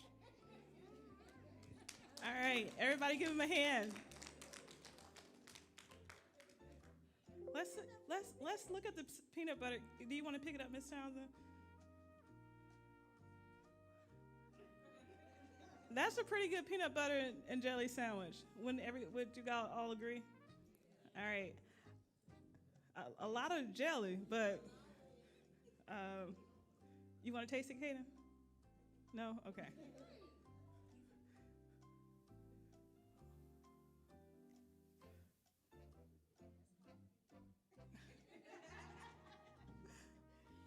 How was it? It's good? Perfect. All right. Thank you so much for participating. I think this shows how important instructions are when giving something to people that's trusting us to lead them. You have to be willing to give instructions, and they need to be concise instructions. It was very clear when he said, there's a twisty on the bread. You got to make sure you untwist that and take. He told her which piece of bread to take. Don't take the first piece, right? So when leading, you have to give concise instructions. If you're not giving instructions, you're not leading, okay? And so communication, I wanted to show you how important it was when we're communicating to not, everything is important when you're communicating, right? It shows. Because she would have been sitting there for a long time if he would have never told her to remove the little plastic that was still stuck on the peanut butter. Also know what you're giving instructions to. I kind of gave him a little heads up because they never checked to see if the peanut butter was new, right? So as a leader, you have to know, you need to know yourself before you ask somebody to do something, right? All right, so we're going to take a quick break. And what we're going to do before, we're going to take let's just do a 5-minute break right now, just because I'm trying to stay on the schedule. So 5 minutes, we're going to come back to this board. Right after that, I'm going to give you an opportunity to write something on this board before we move to the next, which is, am I called to lead? So if you have questions, feel free to write them on the board, and then I'm going to come back. So 5 minutes, we're going to do a 5-minute break really quick.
have all of these responsibilities, all of this going on, and it seems like I'm doing everything I can for you, and everything is just going opposite. Anybody ever been there where it seems like you were doing all you knew to do, and still you took 2 steps forward and you took 5 steps back, and you're saying, God, what in the world is going on? And I was sitting in my kitchen, and I didn't understand it.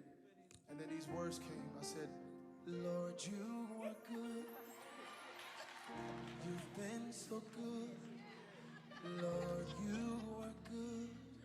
You've been better than good. I can't praise you enough. I owe you my life. Can't praise you enough. Even if I try, 'cause you've been so good. Lift your voice.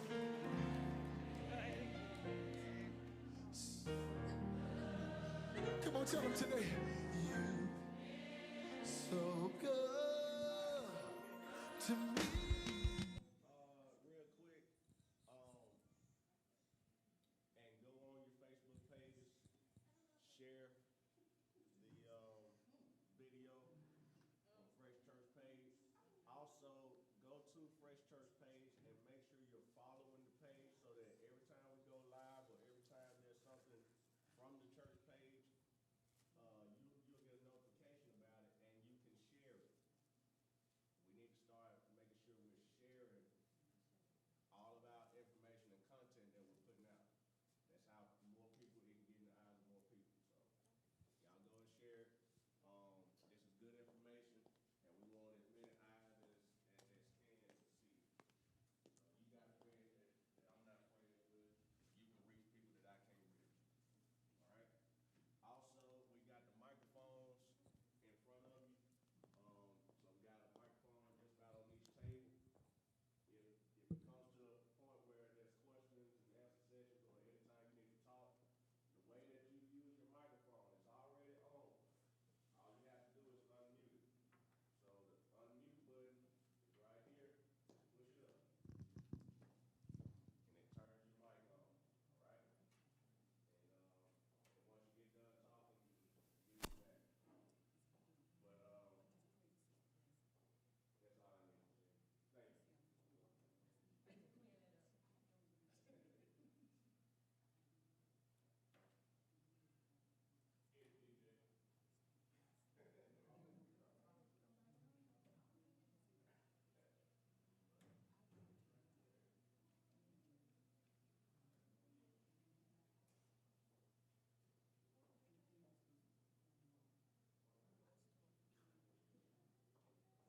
Oh, you Jesus. Somebody say, even if I tried, it wouldn't work. So good to me. Hallelujah to your name, God. Come on, lift up those voices and declare today, Lord, you've been so good. All right, so we're back from our break. We just talked about what leadership is, what leaders are called to do, and we've talked about some good traits of leaders. We've talked about some bad traits of leaders. And I know that you guys probably noticed that the one that I think is really, really important is communication, right? We see how important communication is, right? So just a show of hands before we get started, for our next piece, we're going to think about self-reflection, just for a second. When you look at these traits of being a good leader, or some of the bad traits of being a leader, think about one that sticks out to you that maybe you exhibit that you don't want to. Maybe you're inconsistent as a leader. Maybe you're not consistent with feedback, or maybe you're not consistent with checking up on your people or showing people that you care. Or maybe it's your tone. You need to work on your tone. Or maybe you struggle with taking ownership. We didn't go over this one, but I think it's important. maybe you're not visible and you're in the back. You're not leading people. You're not supporting your people. Whatever those things are, you're not committed. Or maybe you want to work on some of your good things, which is okay. We're just going to take a time, or maybe you don't self-reflect enough. Maybe you don't self-reflect at all. Once you finish something, you're done with it. And you never look back, right? Think about it just for a second. I want you to jot it down on in your notes. One of the key things that you want to work on, and also one of the key things that you do very well. So if you feel like your communication is already good, and maybe you can kind of polish it up, but it's still good, maybe write that down as your good thing. And then the thing that you feel like you need to work on as a leader. Because we heard from the entire room that people know when people don't do stuff right, right?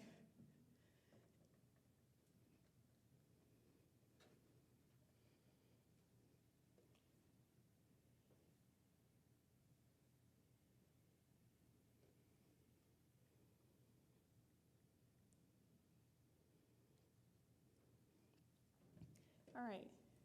So, how to be a good leader? I think we've kind of accomplished that, right?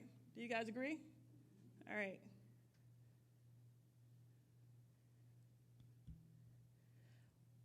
We haven't talked about consistency. We've mentioned that it's a trait that's needed, but we haven't talked about how do you create consistency. So I'm going to leave that one on the board for now.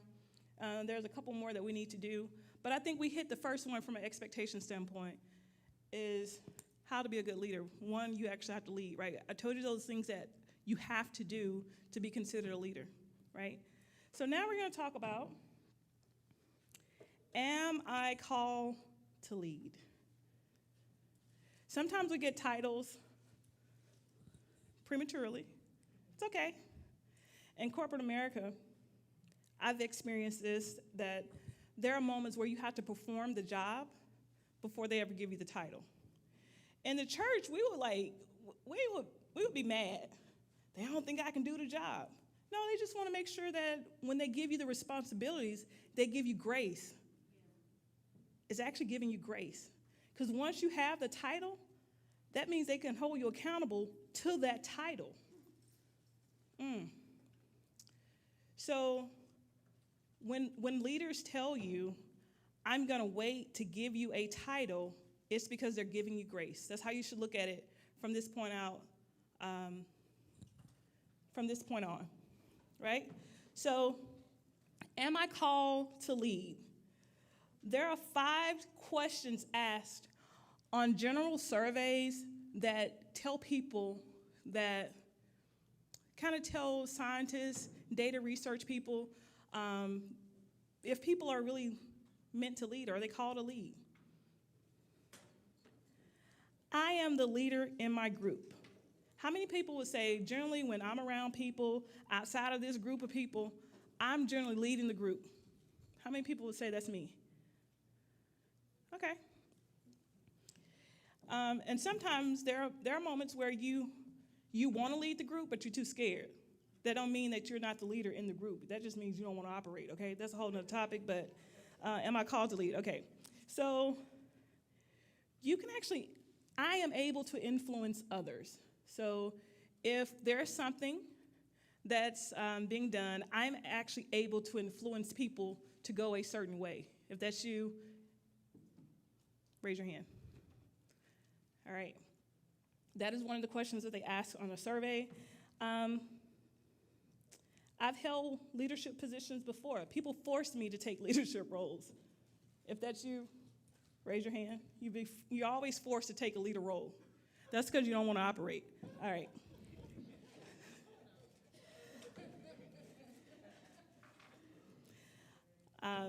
People naturally follow you. Like, even when you don't want to lead, like, you just like, I don't want to lead. I don't think I'm a good leader. But people naturally, like, look for you to give them insight. They look for you to help them. If that's you, raise your hand. Okay. How many people just like to make decisions? Like, I want to be the decision maker. I want to make the decisions for everybody. Because you know what? You don't know how to make decisions right. All right. Those are the people that always like to make decisions, right? It always got to depend on the situation, right? All right, so I believe that leaders are born. I believe that leaders are able to improve on their skill, but they are born leaders. The word says that he knew you before you was formed into your mother's womb, right? So that means that he knew that you would lead even before you thought about leading. So leaders are not made. Leaders can get the training that they need to help make them a great leader, but leaders are born. And so they did the recent study that I was looking at was published in the Journal of Personality and Social Psychology. And they actually did a study in a time frame of 50 years. And they took people, they surveyed them at the age of 16. They asked them all these questions. They took them 60 years after, so they were 66, and asked them the same questions. You're like, okay, what does that mean?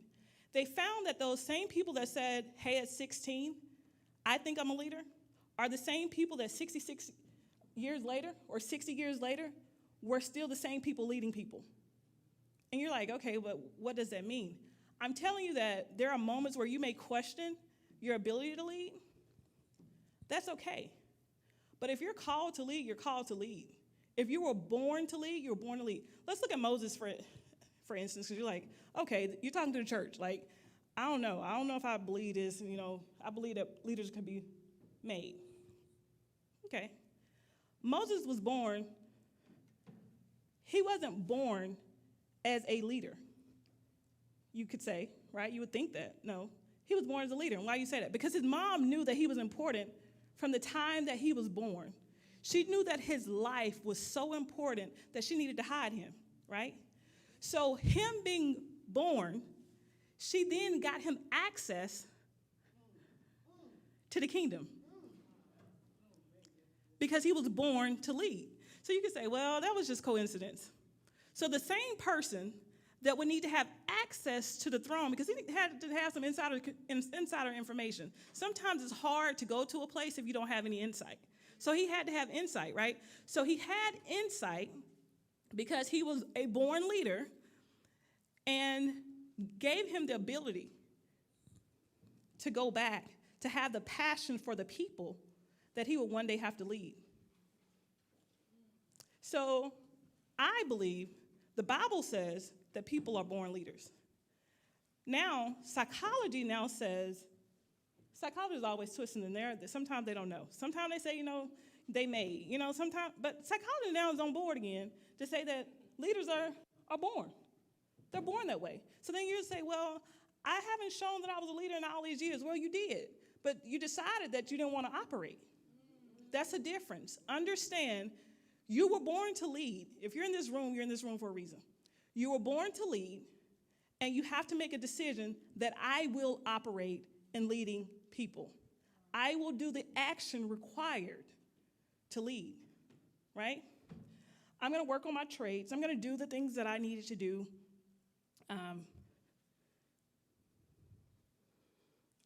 Another story. We can say David was born to lead, right? You're like, oh, whatever. He wasn't born. He was like a shepherd boy. Yeah, but guess what?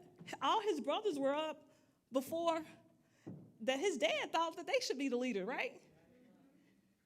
But because he was actually born a leader, the man of God could actually go and say, nope, look, this is the leader right here. Because he was actually doing some work. So you're like, once again, here you go talking about you got to be doing some work to be leading. You're leading something. We say he was taking care of the sheep. Not just taking care of the sheep. He was leading the sheep into places they didn't want to go on their own all the time, right? Sheep sometimes, they sheep. They stubborn sheep. Look, the hardest part about leading y'all is people. People and their personalities. I bet every sheep went the same. I bet David was like, you know what, this baby sheep right here, think he know everything. Like, I'm trying to push him into this gate, and he think he want to go over here. He just don't know this is the wilderness. And if he go out there, there's going to be something to eat him. There's some bears out there. You know, it's people. Okay, I'm back on my soapbox. All right. So, yes, leaders are born. And if you want to debate that, you can, just not today, okay? So what happens if I begin leading before my time? That can happen.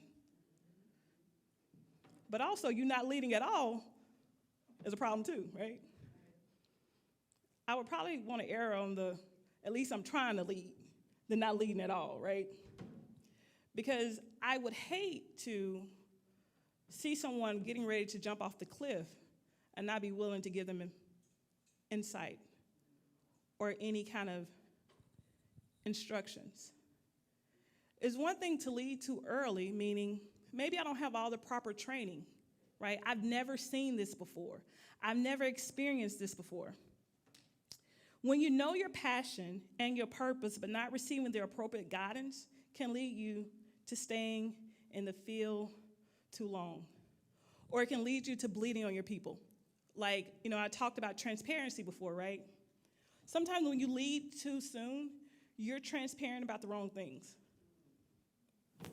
And so now the people that were following you, the 10 to 20 people that were following you, now they've been impacted in a different way because you weren't mature enough to understand the difference in transparency. So now you hurt 20 people that were willing to follow, right? Because you are a leader. I know, it's kind of hard. So when you lead before your time, you generally hurt the people around you. There's a sinking, and sometimes there's no grace. And so you're like, it's hard for me to rebound and to get back up because I went out and started doing things before my time. I put a title in front of my name that I wasn't graced for. There's a difference in, some people could say, I'm operating in the prophetic, but I am a prophet. There's two different things, right? Because you may not be graced for the office of the prophet, because that's different from giving a prophetic word. Anyone can share a prophetic word, right? There's a different grace for that. You fight battles that you may not be capable of fighting if you're not graced for the office. Or let's just say, I want to be a director, but I really never managed people. Let's go back. Actually, let's say I want to be a CEO. I got an idea, and I want to put that idea out there. Totally fine. You should do that, right? But look, go talk to some people first that has done it before you go and blow all your money and your investments because you want to go be a CEO. And you never actually had to hire people. You don't know what it takes to actually do whatever it is you need to do. You just got an idea. Ain't never done nothing from the ground up before. Ain't never had to hire people. Ain't never wrote out jobs and responsibilities. You just know you got an idea. It's okay. It's okay. It's okay to have an idea. It's okay to want to lead, but just get the proper guidance and get some wisdom in doing all the things that you want to do. And I want to say this to the people in the room. It's okay to give someone the duties before you give them the title. So if you got someone new coming in and you're like, you know, I really believe they're called to do pastoral care. And so I really want, hello? I want them to kind of help develop seeing about people. Wait, first of all, do they see about people on a regular basis? If your answer is no, then they ain't called to pastoral care. I'm sorry. Like, look, you're trying to put somebody in, like, it's a difference than putting people in a position that they're not called to versus putting someone in before their time. That's two different things, right? So if they don't care about people before, they ain't gonna care about people just because you give them the title now, right? So, okay, but back to pastoral care.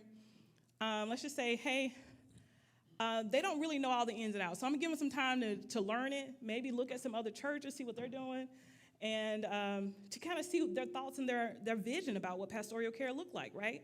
So, or I'm going to also tell them what the role and the responsibilities of what I envision it to look like. So I think pastoral care, hey, you know, I got new people, or maybe I got people that's been around for a while, and I just need to make sure that somebody's always checking on these people because I don't have the time. I'm working a full-time job, and I just don't have the time. It's okay. So when somebody going into the hospital, you know, we have the sick. We used to have the sick and the shut-in. Now we, you know, just put them on the back of the little bulletin, and let's just say pray at the end of church. Okay, but anyway, you know, now we want people to care about those people because now churches are getting so big, right? And the pastors are not able to see about all the people. I had an experience with a leader that has impacted my life forever. And a lot of you guys know him because he was actually one of the pastors at my really old church, and it was Elder Johnny Davis. I don't know if he did this for everybody, but he did it for me. And it impacted how I see leadership a little different. He would come, like, I guess because my mom was single and I didn't have a father figure at the time, he would ensure that there was a male role model. Like for my birthday, he would ensure as a leader, he would make sure a male said happy birthday. To y'all, it may not mean nothing. It meant a lot to me, right? Because it put thoughts in my mind on what a leader should look like, right?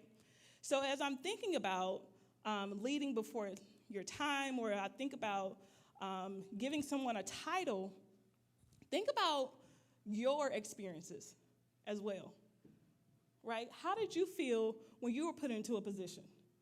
Did you feel like you were falling, like you were about to sink, and like there was nobody to talk to you? Like, make sure as a leader that you are helping people if you do want to put them into a position.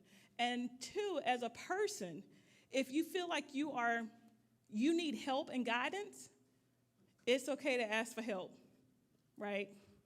I told you guys I was in a position where I didn't know how to get to my next, and so I needed help, right?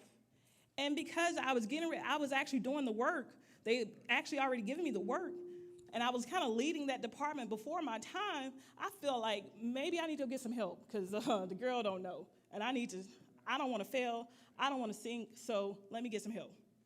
So one of the things as a leader also, when you're leading, even before it's your time or in your time, guys, it's okay to ask for help. Being a leader don't mean you know everything, okay? It's okay to ask for help. So I want you to, the person right beside you, I just want them, whatever you would think that's in your cupboard, let's just say you were going to the grocery store today, and, you need to go to the grocery store today because you need some items at home. You're missing some things, maybe you want to cook later, and you need something. I want you to think about that one thing that you need. And what I want you to do, so simple, it's a simple task, is I want you to tell your neighbor, hey, can you let me have this? I know I sound crazy, right? But I want you to just turn to your neighbor, and I want you to think about something, and you ask them if they could give it to you because you need it for your kitchen. Just ask.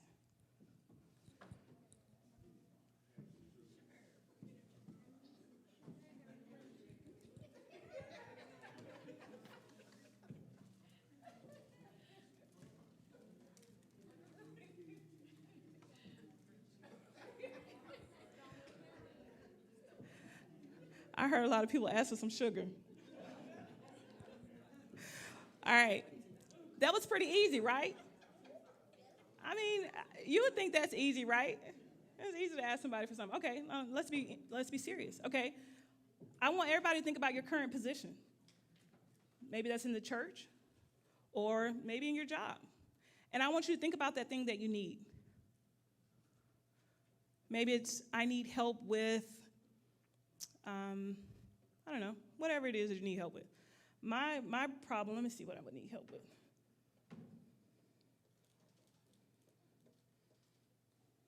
Walking through the next door. How do I ensure I take the right opportunities at this point in my life? That's probably if I had to ask someone for help, that's what I would ask. So what would you ask someone? And that's hard, right? Because sometimes it's hard for us to ask for help. It's easy for us to, like, I know, it's like everybody asks for sugar, right? Simple. I want you to think about it. What would you ask if you had to ask someone for something? What would you ask? And maybe it's something personal. Maybe you would ask marriage advice. That's okay. We'll get to why asking for personal advice is important when leading. What would you ask? Just write it down. You don't have to actually tell the person right beside you. Just put it in your notes.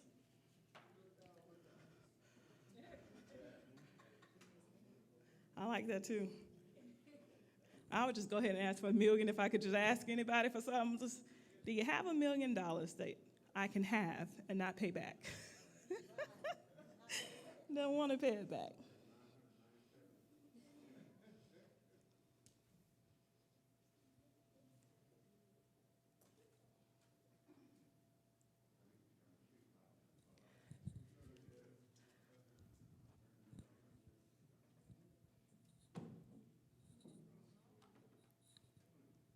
All right. If you have all what you need or what you would like to ask someone, I still see some people writing, so I'll give you a couple more seconds.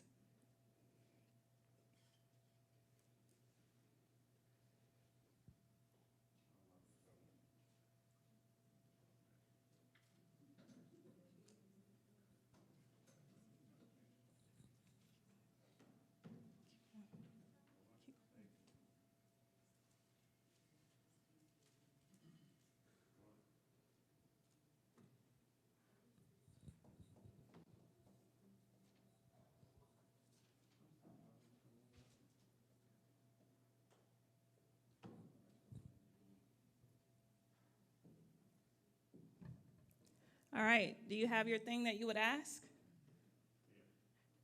Would you be willing to ask someone if you had the right person to ask? That's the next question for you. So the thing about leadership is just knowing that you have the resources to ask for help. And when leading one before your time, or leading when you're new into a position or role, it's just important to know that it's okay to ask questions and that you have the resources to do so, okay? So what we're going to do next is we're going to talk about the part that I really like. You can't lead what you're not willing to address. I know you're like, but I wanted to know about like other stuff, like goals. I promise we're going to get there. And this is how to be a good leader. You can't lead what you're not willing to address.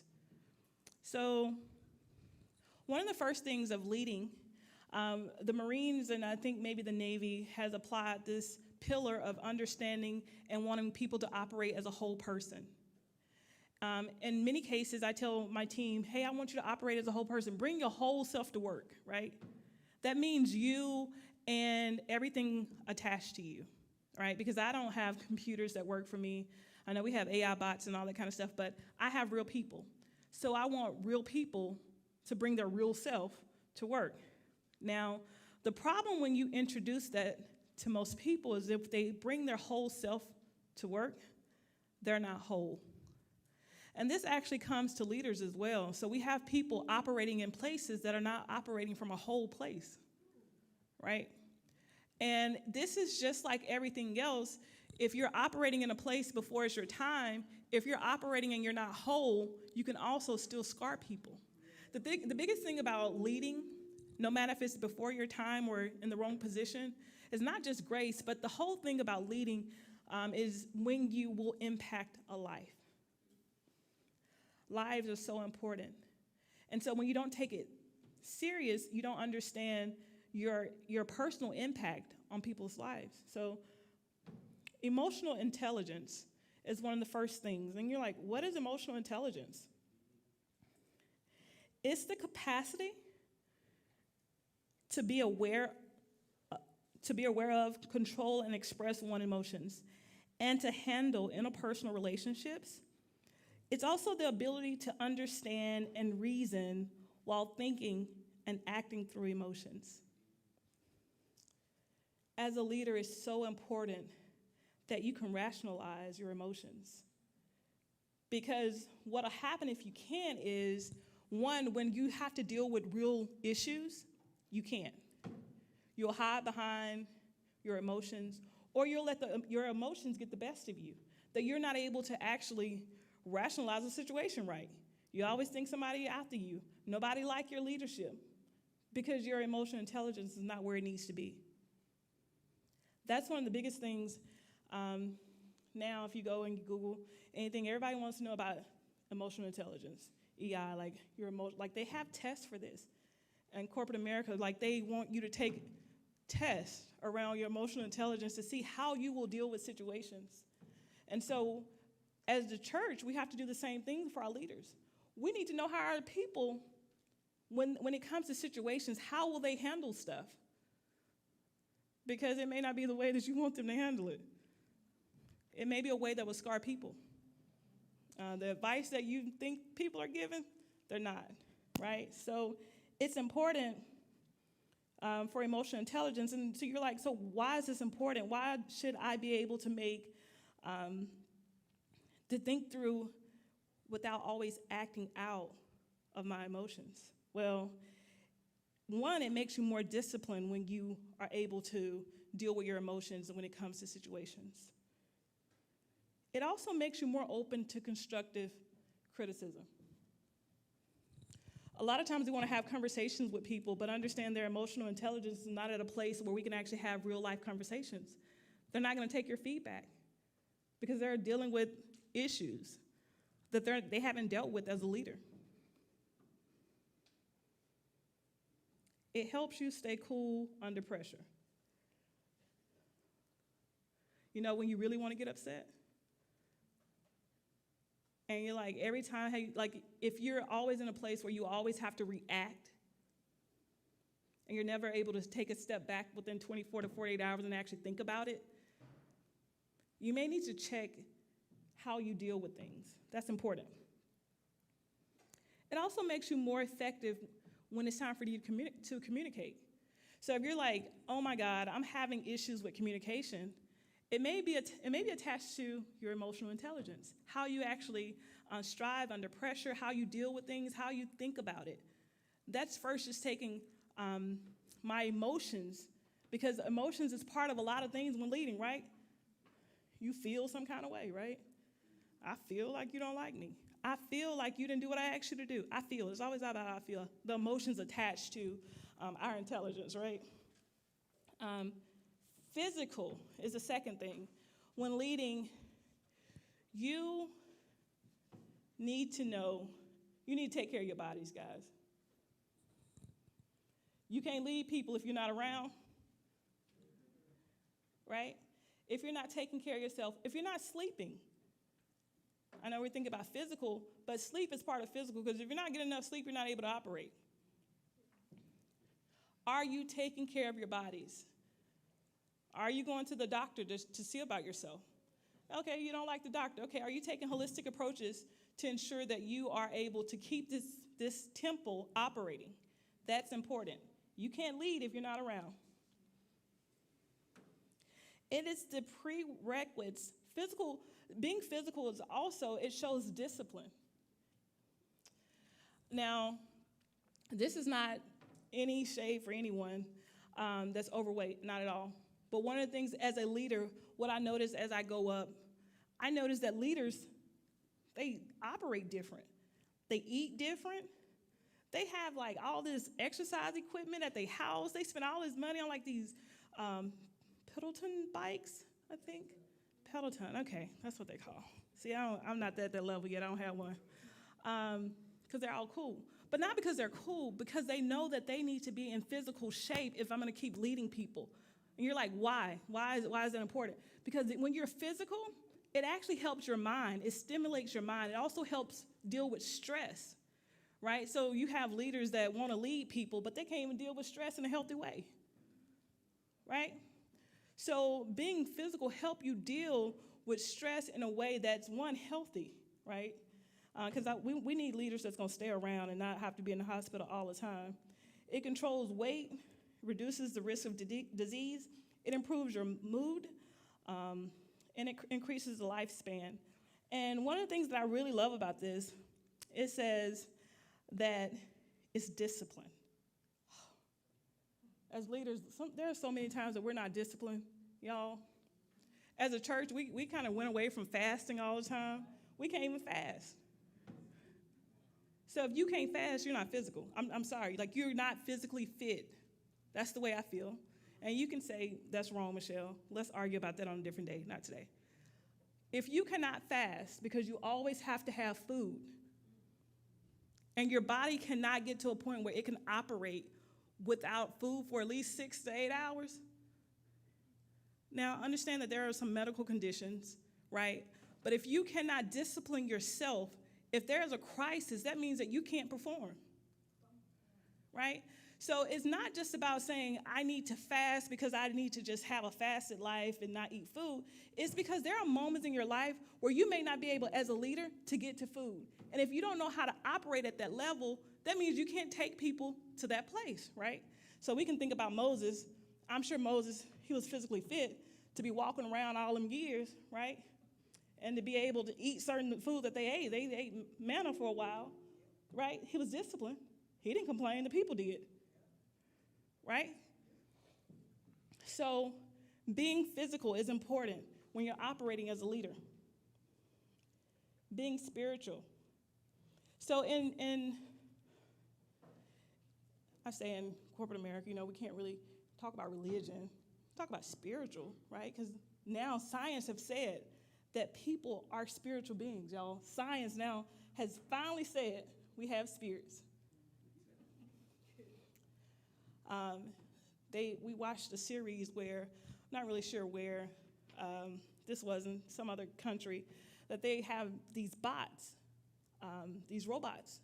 And these robots, they're trying to say that they can attach that person's spirit to the bot, right? Because they feel that now spirits are real.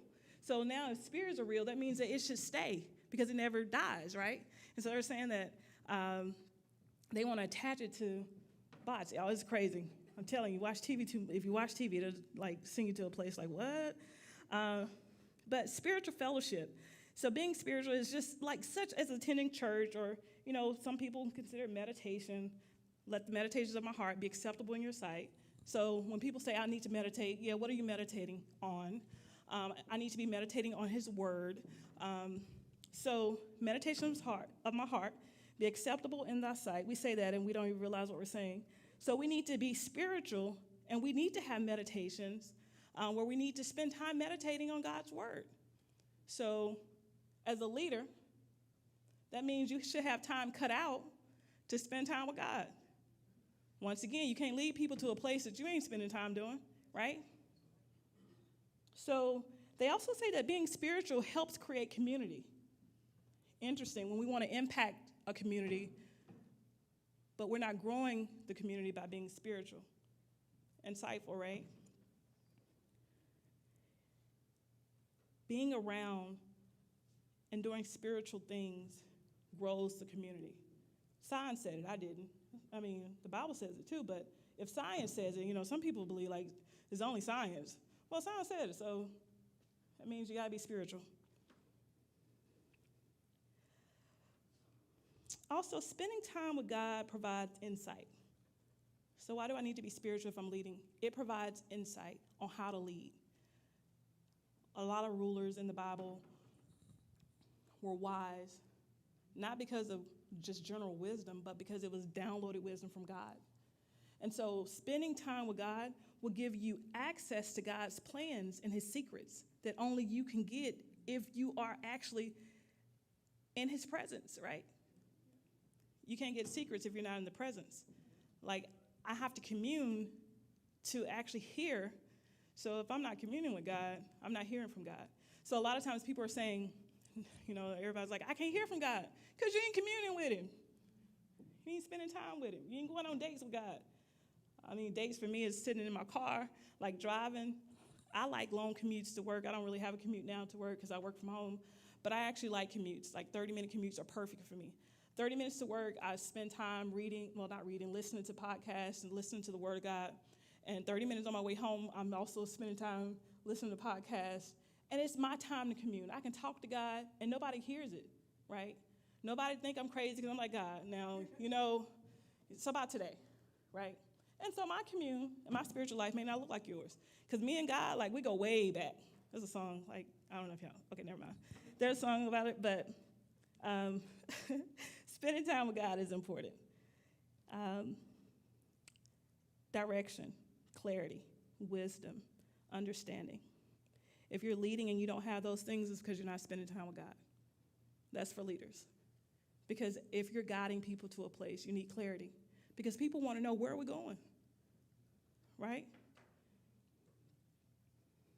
Social, you need to be sociable, have social skills. How many introvert leaders do I have? It's okay to be honest. Introvert leaders. All right, you think I'm going to tell you that you cannot be a leader if you're an introvert, right? I'm not going to say that. What I am going to say is that is something that you need to take care of, actually. Because if you are an introvert leader, that means that people can be draining at times, right? That there are moments where being around large groups can be draining for you. So, but being a leader means that you have to be sociable, right? Because you have to be able to care for people. You have to be able to talk to people. So what are you saying? So if I'm an introverted leader, tell me what to do. So that means that you need to have planned sessions for yourself. Plan time for yourself. Plan time to go back and to re-engage and like to say, hey, this is my me time because I'm like done. My fuel tank is empty. Like you guys have drained me dry. And so what happens with leaders, though, they get to a point where they're so dry that it's like when you're dehydrated, right? You have to actually have way more than the normal amount that you need to get you back to a point. And so as an introvert, you try to continue to go because we got all these extroverts out here, extrovert leaders, and they're like, let's go, let's meet, let's have community time, let's do all this, and right? And you're like struggling to keep up because you don't have time, you haven't put time aside to refocus, right? And that also says to those leaders that are extroverts, like myself, you got to take that into consideration when leading. Not everybody gonna always want to be at your house or spend time with you. That don't mean they don't like you. They just want to be alone. They need time to get themselves back together. So if you want them to lead in a place, give them time to get themselves back, to fuel themselves, right? But as a leader, you got to be sociable. You have to be able to communicate. You have to, being social also means that you have effective communication. We talked about bad leaders or bad traits from leaders. Effective communication when being sociable is important. And there is no leader that can be efficient and effective without using communication, right?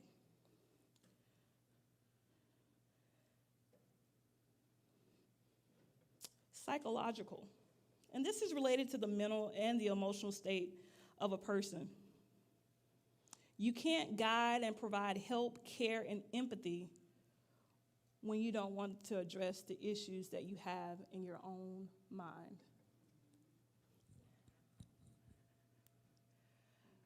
In this day and age, we have so many leaders struggling with issues in the mind. Why? Because they don't take the time to, one, self-reflect, or if they're self-reflecting, it's not in a healthy way. Or they're doing things that the coping mechanisms that they have are not healthy, right? And let's just be real and honest. Nowadays, we have a lot of leaders, even in the church, doing things to cope that are not healthy, right? Even when dealing with the mind, so they wonder why they have all these mind issues, where your coping mechanism is not healthy. The things that you're watching only increases the things that you deal with in your mind. I started going to acupuncture, and I said, the crazy thing, you let people stick needles in you or whatever. One of the questions she asked me was, are you having vivid dreams? I said, yes, we always have vivid dreams, but that's for a different reason. You won't understand, but yeah, I do. And she said, what are you feeding your mind? Thought that was important. Thought that was interesting. The acupuncturist asking me what I'm feeding my mind. Like, lady, you just come on, give me some needles, and let's go on. But I'm saying if they know it's important, look, she ain't no church leader. She really wasn't a church leader. I know she's not a church leader. If they know how important it is, as leaders, we need to know it's important as well, right? your professional side. So as leading, your professional, whatever you do, which your job, whatever you do is important. Taking care of you in whatever area, finding your passion, why you want to get up and go to work every day. If you're not in full-time ministry, there could be full-time ministry, but you're not getting paid, so you still have another full-time job, right? So being in a place where you want to actually operate is important. Do you also have a mentor? That's important from a professional stance. You need to ensure that you have someone, because as a leader, you're always pouring out. The one thing that's really hard about being a leader besides the people is there are moments where you feel so empty because you like, I got to always encourage myself. You know, sometimes I get it that you got to encourage yourself, but I'm always got to be the person that's encouraging myself. Who do I have pouring inside back into me? Make sure you have a mentor. And like I said, make sure you're doing the job you're purposed for, and not just the job that you're doing to survive. That's the difference. How do you change career paths if you need to? Create a personal development plan on what you want your personal career path to look like. Don't look for everybody else to do it if you're a leader. Like, you should be creating that path for yourself. If you're like, okay, I'm an old leader, I don't really have to work, that's fine. But that means you still need to be doing something in the community, because once again, you can't say you're a leader if you're not leading. So you should still be impacting people. So what are you doing in the community? Create a plan for that. What does that look like in the next 10 years? What does that look like for you in 5 years? One of the things that's really interesting, Darrell worked for a senior living home for a while in Austin, and he worked with this lady, and she was really old. I'm not saying really old like because she was just like 70. No, like, Darrell, how old was the lady? 95. She was 95 and still working. And she said the reason that she was still working is because it kept her alive. It kept her moving. She didn't need to work, but she did it because it brought value to her life, and she wanted to keep living because she felt like there was a purpose for her life. The problem when people stop moving and stop going is because they don't find purpose in their own lives. And as a leader, we have to continue to ensure that we are finding purpose in our life for ourselves, right? Why are you waking up every day? And you should be included in why you wake up. You know, I say I wake up for my kids. I do what I do for my kids, but no, I do it for myself, right? Like, I do it for me. One thing I love about trees, I'm becoming a plant person, but I also like trees, is that trees are really interesting. They take in all the water, all the sunlight before they can ever produce whatever it is that they need to produce. So what am I saying? You can't produce something if you're not taking in the stuff for yourself, right? So if you're saying, I'm always worried about everybody else, I'm going to tell you you're lacking in leadership if you're not taking you into consideration, okay? Last but not least, financial. Oh, my God. You telling me I got to look at my books, too? My personal books? I need to know what my credit score is? Yes. Look, don't nobody want to give you a company credit card, and you can't even deal with your own credit card, right? You can't even do your own personal. You don't even know how much money you're spending on food a month. But you want me to let you run my kitchen? How are we going to do that? No, we're not doing that. Financial. Your personal finances are important, right? And as a church, you know, you do need to give. I do believe in giving because I believe that organizations have figured it out, that it's important to give to receive. So if you work at an organization, I'm pretty sure that your organization is giving to the community. How many people could say they work for a job that their job give to the community? Raise your hand. All right. You know why? Those are benefits, tax benefits, tax write-offs. You're like, what? Well, that means that that's less money that I have to be accountable for, and means that I'm not held accountable for the taxes that's associated with that money, right? And so as church people, we've kind of thought that our 10%, like, what the church doing with my money, right? Should I give my money? Yeah, you should give. You should give your money. You should give because it's an investment, but you also should give to yourself. Now, if you're only taking care of everybody else, that's another problem. Your finances it shouldn't be just to a place where I'm taking care of the church, but I'm not taking care of my bills, right? So your 10% is 10% of giving because that 10% helps the community. It helps change lives. It helps impacts. It helps store when people need help, right? And so the other amount of your finances should also be me taking care of me, right? Now, I'm not telling you to go do that for 80% of your income now. I mean, you got your housing, but there should be another, maybe you can't do 10%. Maybe that's a 5%. Every month, I'm going to dedicate 5% of my salary to myself for personal growth, for vacations, for massages. Oh, y'all, let me tell y'all, I love massages. I done spoiled myself. Don't nobody got to spoil me. I spoil myself because I believe that myself is so important when leading others, because if I'm not operating in a whole person, if I'm getting up in front of my people and trying to cast a vision for my department, I'm all broke down, I'm hurting, it's hard to communicate. So taking care of you is important. So let's spend some time just a little bit about finances, just a little more, because I think it's important. Let's be honest. You don't have to say yes or no. You can just write it on your paper, okay? All right. So, are you budgeting your personal finances? When I say budgeting, I mean you're actually allocating and saying, I know that I'm spending $400 on grocery a month. I am going to spend for housing. I'm going to spend my mortgage or my rent. For utilities, I know on average my utilities cost this much. Now, if they go over, it's okay. But the budget, when creating a budget, is about what can I expect to actually come out, right? So are you actually doing that, one, on a monthly basis and on a yearly basis? If you tell me that you're always surprised at stuff that's coming out or you're always getting an overdraft, you're not budgeting.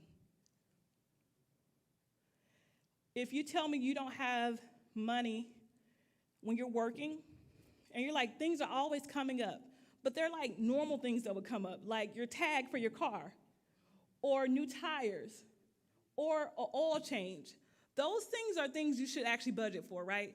Because if you drive a car, there are certain maintenance that you have to have. So it should be part of your budgeting process, right?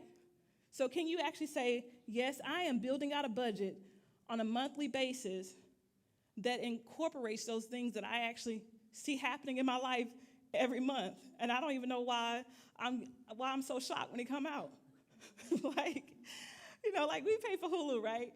And like we budget for it, but like every month I'm like, wow, Hulu came out again. Like you know it's coming out, right? And so when you start getting to a point where you're like, I want more money. How many of us can say we want more money, right? We all can. But when you can't budget the money that you already have, making more money is not going to be the solution to the problem. It will help, but at a point, it's going to run out, and you're going to go back into the same problem that you were having.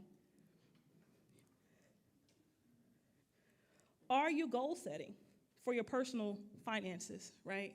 Let's just say I'm budgeting, but then I also want to goal set. I want to say in 7 years, I want to make this amount of money. I know we're like, oh my God, you shouldn't say that. What if I don't do it? It's a goal. You may not hit the goal in 7 years. Maybe my goal is I want to be a millionaire, right? What kind of millionaire, right? Like, do I want to make $1 million? Or do I want to make $500 million? That's a different type of millionaire to me. Like, so are you setting a realistic goal, right? There's dreams, but my goal, am I setting myself up to accomplish a goal that's reasonable? For instance, let's just say we have someone that's a nurse, right? So you're a nurse. Let's just say you're making $36 an hour, and you say, you know what, but I want to make 6 figures, right? That's a realistic goal. Now, you may have to change jobs. You may have to move to a different state. It's still a goal. And so when you're setting your goal, make sure it's realistic, and make sure it's something you really want to do, right?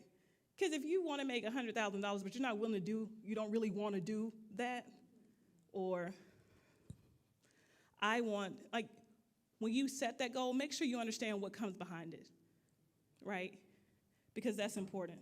Sometimes we set goals and we're like really not ready to do the work, so it's not really worth setting that particular goal. Are you saving? Are you saving money? Look, it's hard to save money. You don't understand. I know. It is hard. But it's also easy to spend. Spend all that you get. And honestly, spending all that you get because you never think you will ever have enough is a poverty mindset. I was having breakfast with my daughter, and I was sitting at the table thinking about something, and the thought of poverty came to mind, a poverty mind. And I said, what does that mean? Because I feel like, well, I didn't know at the time that I lived below the threshold when I was younger. I had no idea that really we were considered like a poverty family. I didn't know that. But apparently we were. And I really started thinking about what does that actually mean, though? Because based off the statistics, it said that I should have a certain mindset, right? Or there are certain things that would apply. I want you to do homework and look up poverty mind. Because I think if you understand what a poverty mind is, you'll look at money differently. And so when you say, I can't give because I'll never have enough, I can never do more because it would never be possible to have more, you'll understand why I'm telling you look up a poverty mind.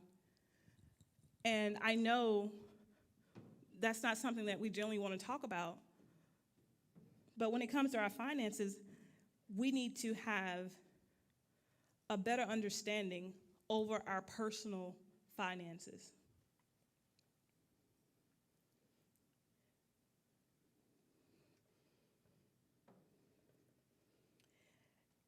I said it earlier, if you can't manage your kitchen, why would I want you to manage mine, right? And so, are you being a good steward? God wants us to be a good steward over all things, and that's your money. And so you're like, but I'm not making enough money for ends to meet. Well, the first problem is you probably don't even know what you got coming out on a monthly basis, right? So let's go back. And for homework, spend some time pulling your monthly statements to see where your money is going. Because I can promise you can probably cut half of your costs in eating out. Eating out I don't understand how we cannot have enough money but eat out all the time. Darrell tells me all the time that, we can pay $3 for that meal. $3 per person for that meal, but we just spent like $6 to $7 per person eating out at wherever. So some of our problem with finances, when we're dealing with our personal finances, is what we spend our money on. So first, with creating the budget, that's looking at 3 months, if you can, 3 months to a year of your income, like your spending habits. So it gives you a clear vision of what am I spending money on for an entire year. So I'm not surprised. Oh, you know what? Every 3 months, I notice I have to get an oil change. Oh, I need to put that in, right? Oh, I notice like every June, I need to get my tag.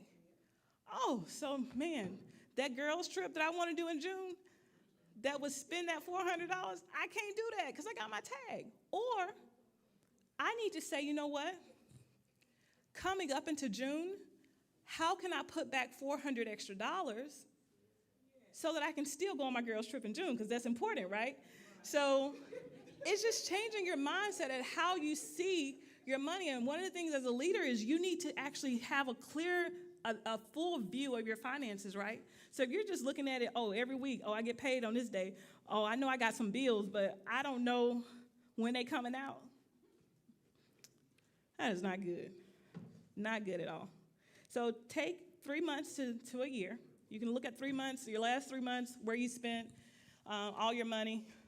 I say all because most of us will spend all of our money, have a couple, we have a couple dollars in the bank, and then we are good. We're like, I ain't broke, but but we'll be broke before the next paycheck, right? So take that, and then start actually making sure you stick to that budget as close as possible. Go back, schedule time every month to go back and say, you know what, at this time every month, I'm going to look at my finances to see if I overspent here. Because let me tell you, I'm not going to keep giving you my money if you can't like take care of yours, right? And as leaders, if people are giving us stuff, investing in us, we need to also ensure that we're taking care of their stuff. And so if we can't take care of our own, there's no way we're going to take care of theirs, right?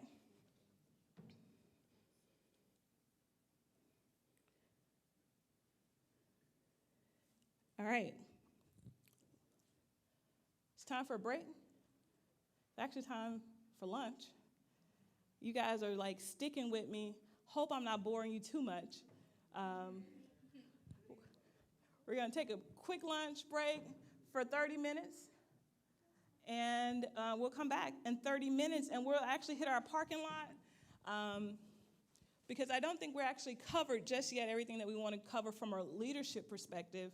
I wanted to make sure we spent some time talking about personal goals first, because I think people forget about themselves. How many times have you guys put yourself on the back burner and you served everybody else first? And we thought that was the real way of leadership, right? I'm sorry to change your mind today that it's taking care of you so that you can always lead others. And when I'm leading others, I'll lead from the front, right? And we'll talk about that as we talk about making and reaching goals next. But leading and thinking about yourself, because if you can lead yourself, I can then teach people how to operate as a whole person. And we make a better community of people, because that's what it's about. So we're going to break for a couple minutes, and we'll come back in actually 30 minutes. So at 12:34, let's be back so we can continue to roll.